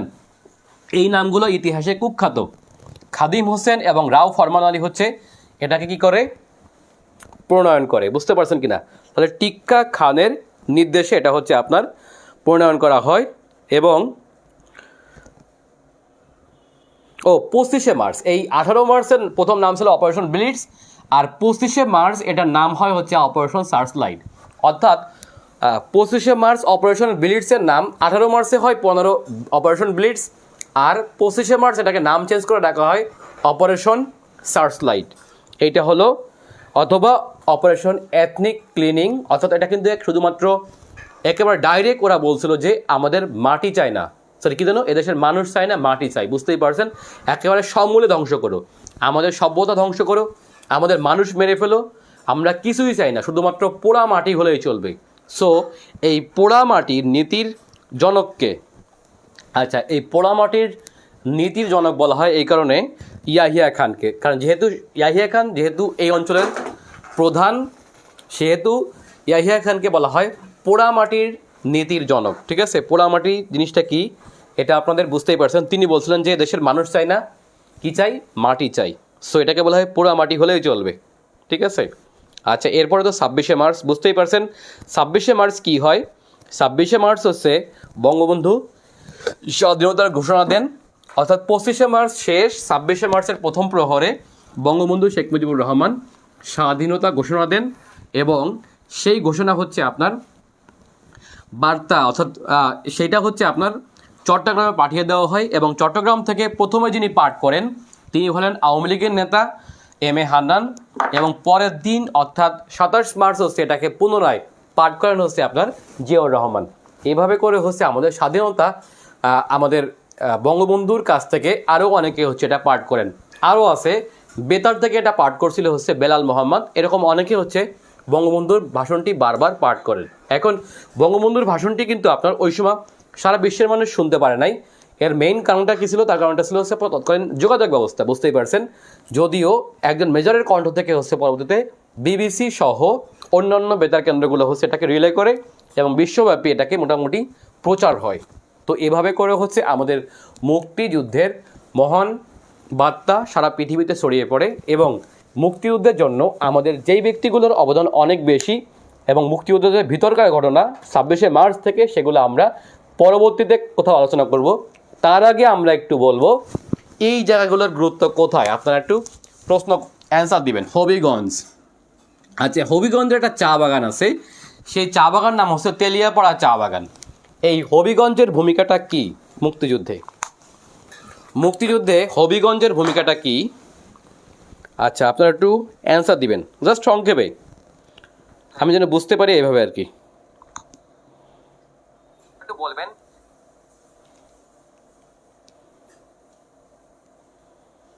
আচ্ছা অপারেশন ব্লিটস নামটা কি ভুল হয়েছে? BLITZ মনে হয়, আচ্ছা যাই হোক ব্লিটস হতে পারে। তাহলে মুক্তিযুদ্ধে হবিগঞ্জ নামটা কেন উল্লেখযোগ্য? আপনারা জানেন যে মুক্তিযুদ্ধের রূপরেখা কেমন হবে, যেহেতু বঙ্গবন্ধু গ্রেপ্তার হয়ে গেছে 26শে মার্চ, সেহেতু বঙ্গবন্ধুর অবর্তমানে আরও যে ব্যক্তিগুলো মুক্তিযুদ্ধে ভূমিকা রাখে এর মধ্যে অবশ্যই প্রথমে যে ব্যক্তির নাম আসবে তাজউদ্দিন আহমেদ। তাজউদ্দিনের পরে যে নামটা আমি মনে রাখবো সেটা হচ্ছে আপনার পাপা টাইগার খ্যাত পাপা টাইগার। আপনারা বলুন তো পাপা টাইগার কার উপাধি? পাপা টাইগার খ্যাত ব্যক্তির নাম কি বলুন তো? MAG ওসমানী। MAG ওসমানী আমাদের মুক্তিযুদ্ধের রণকৌশল সংক্রান্ত একটি বৈঠক করছিল হবিগঞ্জের তেলিয়াপাড়া চা বাগানে, যেটা এখন তৎকালীন সিলেট জেলা, বর্তমানে হবিগঞ্জ। এই হবিগঞ্জের তেলিয়াপাড়া চা বাগানে পাপা টাইগার খ্যাত MAG ওসমানী নেতৃত্বে একটি বৈঠক হয়। সেই বৈঠকে মুক্তিযুদ্ধের রূপরেখা নিয়ে আলোচনা করা হয়, যেখানে একেবারে এটা ছিল মূলত হবিগঞ্জ ইন্ডিয়া সীমান্তে, বুঝতে পারছেন কি না, যেখানে ইন্ডিয়ান আরও কিছু ব্যক্তিও ছিল এই দিকের ত্রিপুরা অঞ্চলের, ঠিক আছে। এখানে একটা বৈঠক হয়, সেই বৈঠকে হচ্ছে মুক্তিযুদ্ধের রূপরেখা সংক্রান্ত একটি রণকৌশল সংক্রান্ত একটি বৈঠক হয় বিধায় এই বৈঠকটাকে বলা হয় তেলিয়াপাড়া রণকৌশল। তাহলে মুক্তিযুদ্ধে তেলিয়াপাড়া রণকৌশল কি, এটা কিন্তু আপনারা লিখিত পরীক্ষা আসতে পারে, ঠিক আছে। তাহলে তেলিয়াপাড়া রণকৌশলটা হলো, এটা হলো মূলত মানে মুক্তিযুদ্ধের একটা প্রথম রণকৌশল যাকে বলা হয় তেলিয়াপাড়া রণকৌশল। এখানে কিন্তু আপনার মুক্তিযুদ্ধকে সেক্টর ভিত্তিক ভাগ করার জন্য প্রথম দিকে কয়েকটি সেক্টরে ভাগ করা হয়েছিল, ওই দক্ষিণ অঞ্চল উত্তর অঞ্চল এরকম কিছু ভাগ ছিল, এবং এটা করছিল কে? পাপা টাইগার খ্যাত MAG ওসমানী। এখন আমাদের মুক্তিযুদ্ধের প্রধান সেনাপতি কেন MAG ওসমানীকে বানানো হলো এটা একটু আমরা বলি, এই প্রসঙ্গে একটু বলি। দেখেন MAG ওসমানী এই যে পাপা টাইগার উপাধিটা পায় কিন্তু ভারত পাকিস্তান যুদ্ধের সময়, এবং ইনি একমাত্র ব্যক্তি তৎকালীন আমাদের সেনাবাহিনীতে, ইনি কিন্তু ওই সময় ছিল অবসরপ্রাপ্ত একজন কর্নেল, তাই না। এখন ওই মুহূর্তে আপনারা জানেন যে এই বাংলাদেশ থেকে পাকিস্তানে খুব বড় অফিসার হতো না, এবং তার মধ্যে কিন্তু সবথেকে বড় অফিসার ছিল হচ্ছে MAG ওসমানী, যদিও সে ছিল রিটায়ার্ড কর্মকর্তা এবং সিনিয়র ব্যক্তি যেহেতু, এবং তার একটা বৈশিষ্ট্য ছিল সে হচ্ছে আপনার তিনটা দেশে হচ্ছে আপনার সে কম বেশি দায়িত্ব পালন করছে। সেটা কীভাবে দেখেন, এনার মানে সৈনিক জীবন শুরু হয়েছিল মূলত হচ্ছে আপনার থেকে একেবারে ব্রিটিশ ইন্ডিয়ায়। সো ব্রিটিশ ইন্ডিয়া, স্বাধীন পাকিস্তান এবং পরবর্তীতে বাংলাদেশ, এই তিনটা দেশের মানে হচ্ছে সেনাবাহিনীতে কাজ করার তার দক্ষতা ছিল, সেটা হচ্ছে আপনার MAG ওসমানীর। এবং তিনি কিন্তু আর কি ভারত পাকিস্তান যুদ্ধের সময় সে সরাসরি যুদ্ধ করছিল, সো তার একটা যুদ্ধের একটা এক্সপিরিয়েন্সও ছিল। সো একজন সিনিয়র কর্মকর্তা হিসেবে তাকে হচ্ছে আপনার এই মুক্তিযুদ্ধের প্রধান সেনাপতি করেন হচ্ছে আপনার আমাদের তৎকালীন প্রধানমন্ত্রী মুক্তিযুদ্ধের সময়, সেটা হচ্ছে আপনার তাজউদ্দিন আহমেদ, ঠিক আছে, সব থেকে সিনিয়র। এখন দেখেন যে এনার পরবর্তীতে মুক্তিযুদ্ধে দ্বিতীয় যে ব্যক্তি দায়িত্বটা আছে সেটা হচ্ছে MA রব। সেটা হচ্ছে কে বলুন তো? MA রব। ইনি ছিলেন কিন্তু সেনাপ্রধান। আমাদের মুক্তিযুদ্ধে সেনাপ্রধান ছিল কে? সেটা হচ্ছে MA রব। MA রব। আচ্ছা MA রবের ভূমিকাটা কি? সেও কিন্তু একজন উল্লেখযোগ্য কর্মকর্তা ছিল, ইনি ছিল কর্নেল, এটাও কিন্তু ওই সময় সর্বোচ্চ পদ কর্নেল। আর বাকি যে ব্যক্তিগুলো ছিলেন মুক্তিযুদ্ধে যারা হচ্ছে সেক্টর কমান্ডার অথবা সাব সেক্টর কমান্ডার, এদের প্রত্যেকেই কিন্তু আপনার মেজরের উপরে কেউ ছিল, হয় মেজর না হলে ক্যাপ্টেন। আপনারা দেখবেন খেয়াল করে প্রায় প্রত্যেকে মেজর না হলে ক্যাপ্টেন, যেমন খালেদ মোশাররফ, এটিএম হায়দার, তারপর হচ্ছে আপনার নাজমুল হক, তারপর হচ্ছে জিয়াউর রহমান, আরও যারা ছিলেন তারা প্রত্যেকে ছিল হচ্ছে আপনার মিনিমাম হচ্ছে আপনার ক্যাপ্টেন অথবা হচ্ছে আপনার মেজর। সো এই মুক্তিযুদ্ধের সময় হচ্ছে আপনার এই দুই ব্যক্তি ছিল সবচেয়ে সিনিয়র, এমএজি ওসমানী রিটায়ার কর্মকর্তা, তারপর ছিল হচ্ছে এম এ রব। সো এম এ রব হন সেনাপ্রধান, আর পাপা টাইগার খ্যাত এমএজি ওসমানী হন সমগ্র সেনাপতি।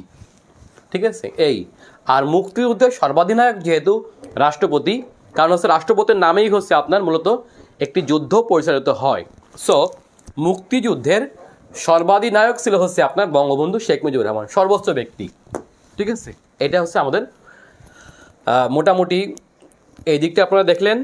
আচ্ছা, এরপরে চট্টগ্রামের ভূমিকা তো বললামই। এখান থেকে ছিল স্বাধীন বাংলা বেতার কেন্দ্র। এই স্বাধীন বাংলা বেতার কেন্দ্র থেকে হচ্ছে আপনার স্বাধীনতা ঘোষণা পাঠ হয়, অনেকে পাঠ করেন। তার মধ্যে উল্লেখযোগ্য ছিল হচ্ছে আপনার এম এ হান্নান, বেলাল মোহাম্মদ এবং জিয়াউর রহমান।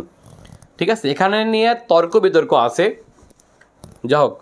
তাহলে চট্টগ্রাম এটা।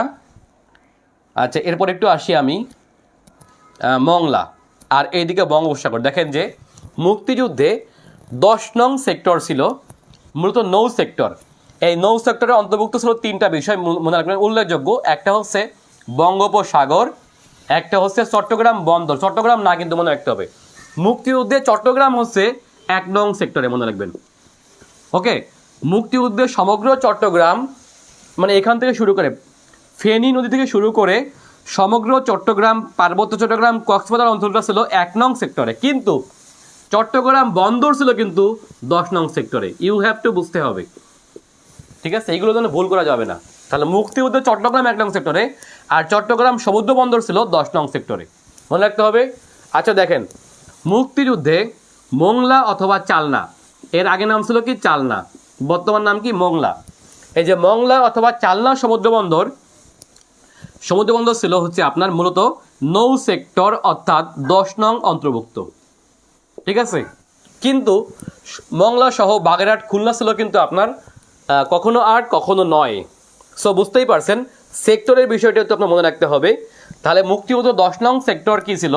সমগ্র বঙ্গোপসাগর প্লাস চট্টগ্রাম সমুদ্র বন্দর এবং মংলা সমুদ্র বন্দর ছিল এই 10 নং অন্তর্ভুক্ত। ঠিক আছে, মুক্তিযুদ্ধে যশোরটা কি? আচ্ছা, মুক্তিযুদ্ধে যশোর ছিল প্রথম শত্রুমুক্ত জেলা।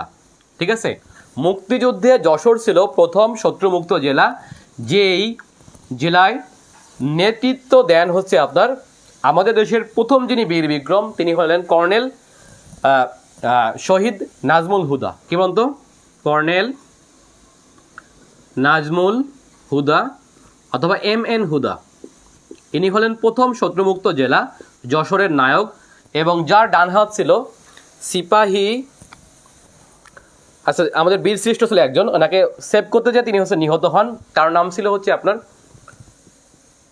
আচ্ছা মেহেরপুরে কে নিহত হন মনে আছে কিনা আপনাদের?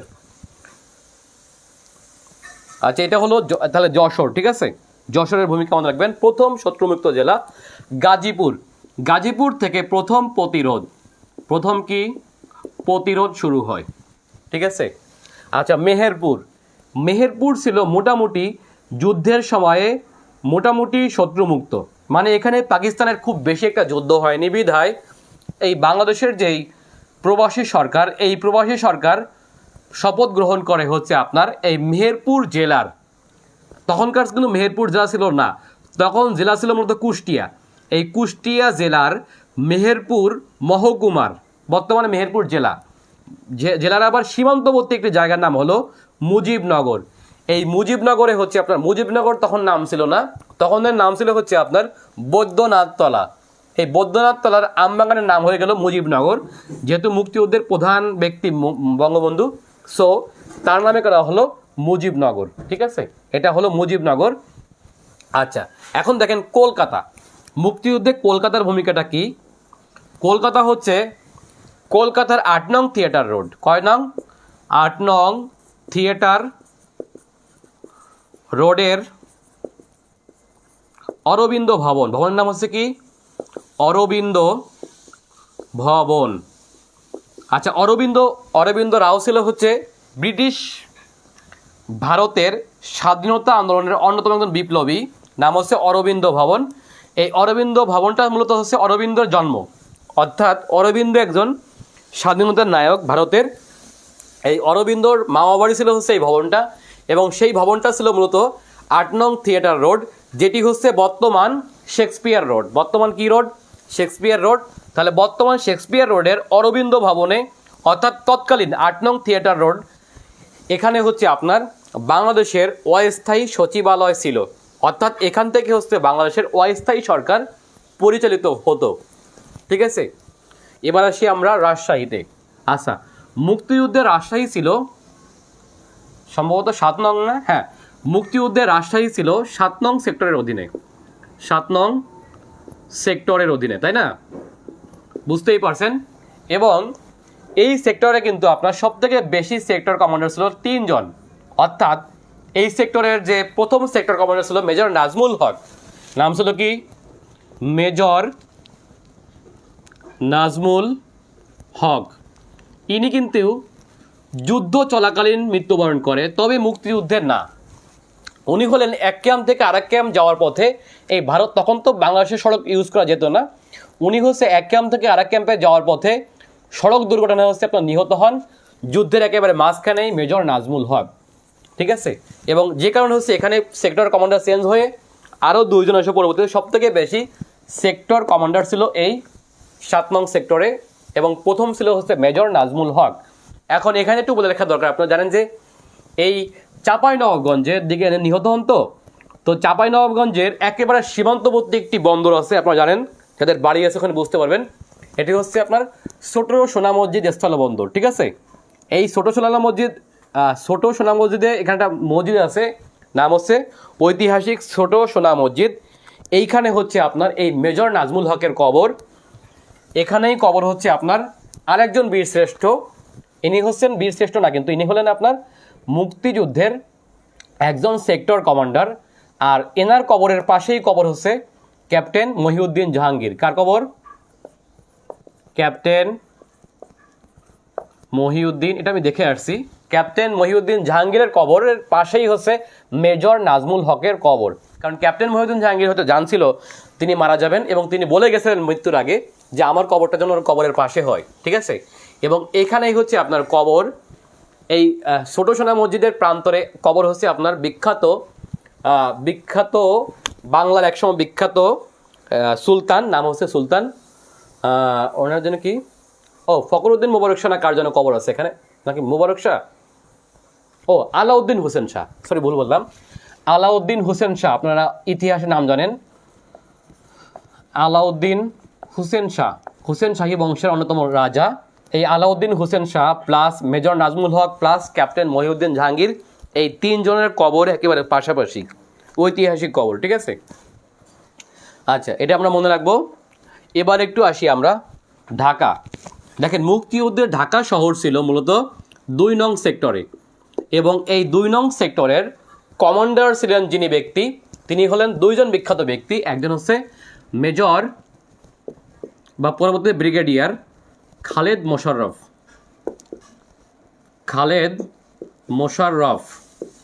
ঠিক আছে, আর হচ্ছে এটিএম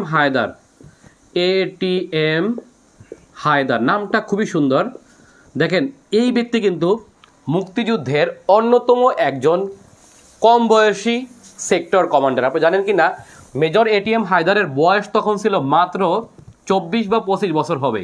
এবং বলে রাখা দরকার, তিনি শুধু একাই মুক্তিযুদ্ধে অংশগ্রহণ করেননি, তার ছোট বোন ছিল ডাক্তার, এবং সেই ব্যক্তির এনার বোনের নাম কি বলুন তো?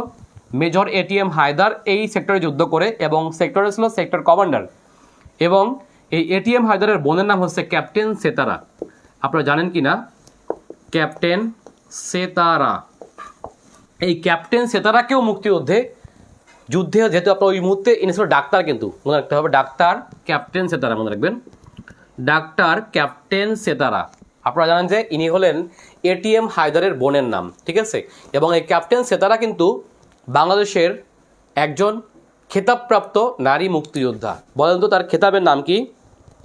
আচ্ছা, ক্যাপ্টেন সেতারা এবং তারামান বিবি, এই দুইজন হলেন আমাদের মুক্তিযুদ্ধের নারী বীর প্রতীক। কি বলেন তো? বীর প্রতীক, ঠিক আছে। এবং দেখেন যে এই এটিএম হায়দার এবং খালিদ মোশাররফ এনাদের এই 2 নং সেক্টর থেকে অর্থাৎ ঢাকা থেকে আরেকটি এখান থেকে একটি মানে সুইসাইড স্কোয়াড চালু হয় এবং এনাদের নেতৃত্বে হচ্ছে আপনার এই সুইসাইড স্কোয়াডটি নাম হয় হচ্ছে ক্র্যাক প্লাটুন। কি বলুন তো? বলা হয়েছে ক্র্যাক প্লাটুন, নাম কি জানো? আচ্ছা, ক্র্যাক প্লাটুন এটি কিন্তু তৎকালীন ঢাকা বিশ্ববিদ্যালয় এবং তৎকালীন বুয়েটের কতিপয় মেধাবী ছাত্ররা তৈরি করছিল হচ্ছে এই সংগঠনটি। সরি, এটা হচ্ছে সুইসাইড স্কোয়াড ছিল। এই ক্র্যাক প্লাটুনটা হচ্ছে আপনার বানানটা ভুলে গেছি। আচ্ছা, ক্র্যাক প্লাটুন, ঠিক আছে। ও কয় র, সরি, হ্যাঁ, ক্র্যাক প্লাটুন, ঠিক আছে। এই ক্র্যাক প্লাটুন কিন্তু আপনার 2 নং সেক্টরের ছিল একটা সুইসাইড স্কোয়াড। আচ্ছা, ক্র্যাক প্লাটুন মূলত কি? এটা হচ্ছে একটি সুইসাইড, একেবারে যে কোনো রিস্ক নিবে, সুইসাইড স্কোয়াড, ঠিক আছে। এই সুইসাইড স্কোয়াডটি গড়ে তুলছে যারা, এর মধ্যে উল্লেখযোগ্য হচ্ছে আমাদের দেশের একজন বিখ্যাত সাহিত্যিক এবং বুদ্ধিজীবী জাহানারা ইমামের সন্তান শহীদ রুমি।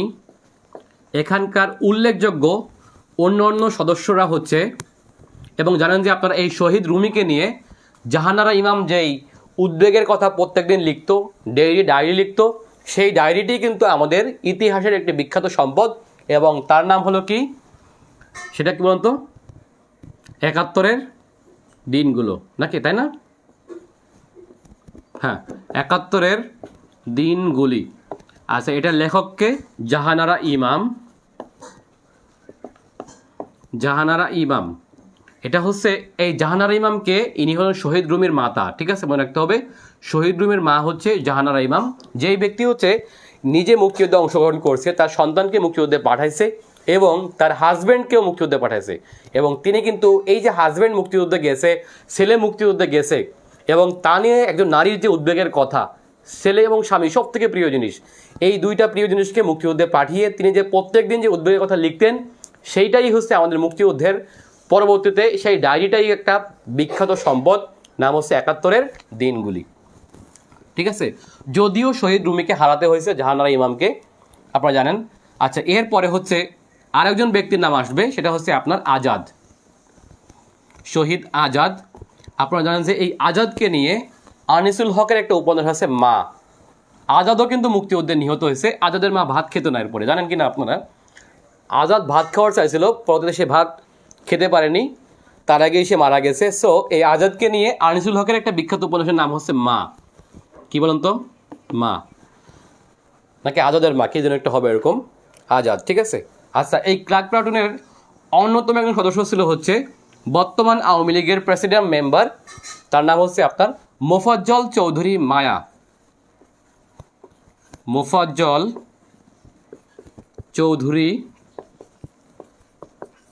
মায়া। ইনি কিন্তু ক্র্যাক প্লাটুনের অন্যতম একজন সদস্য।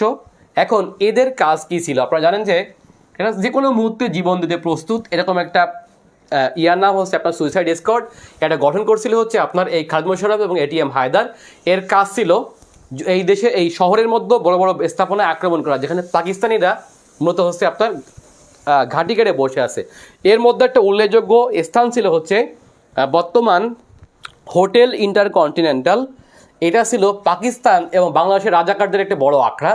এখানে বসে তারা প্রত্যেকদিন কিন্তু মদের আড্ডা বসাতো, ঠিক আছে।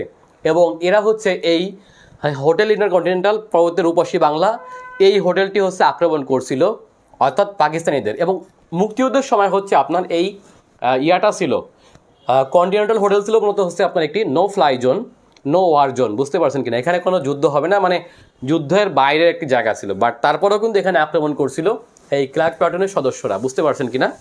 এবং সেখানে কিন্তু অনেক বিদেশি সাংবাদিকও ছিল।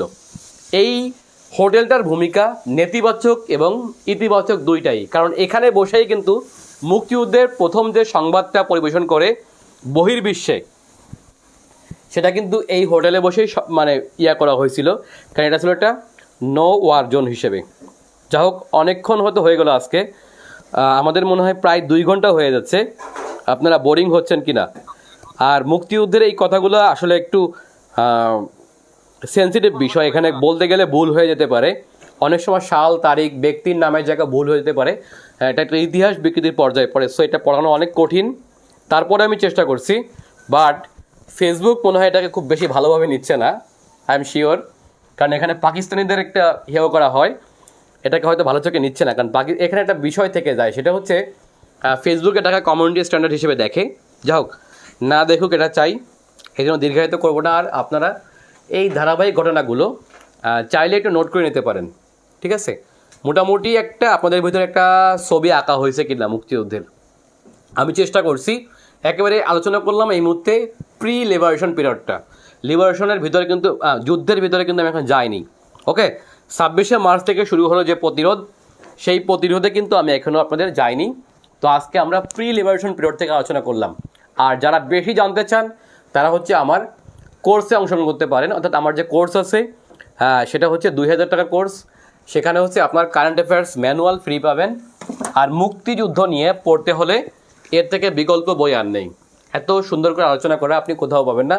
সো আপনারা কারেন্ট অ্যাফেয়ার্স ম্যানুয়াল বইটি পড়ুন, এবং এই বইটা ইনশাল্লাহ আপনাদের 43তম বিসিএস লিখিত 44তম প্রিলিমিনারি উভয় জায়গায় হেল্প করবে, ঠিক আছে? সো আপনারা, এটা কিন্তু কারেন্ট অ্যাফেয়ার্স না, আবার কেউ ভুল বুঝবেন না, শুধুমাত্র সাম্প্রতিক না। এখানে সাম্প্রতিক মাত্র 10 থেকে 15% বা 20% হবে, আর বাকি প্রায় 80 বা 85%ই কিন্তু আপনার বেসিক আলোচনা, একেবারে অথেন্টিক বেসিক আলোচনা, যেগুলো আপনার দরকার। এবং এই বইয়ের কিছু হিডেন বিষয় আছে যেগুলো আমি কখনো খোলস করি না, এবং সেই বিষয়গুলো থেকে হচ্ছে আপনার প্রতি বছর প্রশ্ন হয়ে থাকে। বাট আমি একটু প্রতি বছর যোগ করি এমন এমন বিষয় যেগুলো থেকে আপনি পাবেনই। যদি কোনোভাবে আপনার প্রশ্ন স্লিপ হয় তাহলে আপনাকে হেল্প করবে কারেন্ট অ্যাফেয়ার্স ম্যানুয়াল। তো যা হোক, আপনারা আজকে এখানে শেষ করছি। আর আপনার বইটা সবাই কিনবেন, আমরা রেগুলার পরীক্ষা নেব, এখান থেকে ক্লাস শুরু হবে। আমাদের 1 তারিখের পর থেকে আমরা রেগুলার এখান থেকে এক্সাম শুরু করব। তার আগে বইটা সবার হাতে পৌঁছাক, আমি এটা চাই। তো আজকে আমি আর দীর্ঘায়িত করবো না, আপনাদের সবাইকে স্বাগত জানিয়ে এবং এই ক্লাসের এবং পরীক্ষায় স্বাগত জানিয়ে আজকের মতো শেষ করছি। আল্লাহ হাফেজ, আসসালামু আলাইকুম।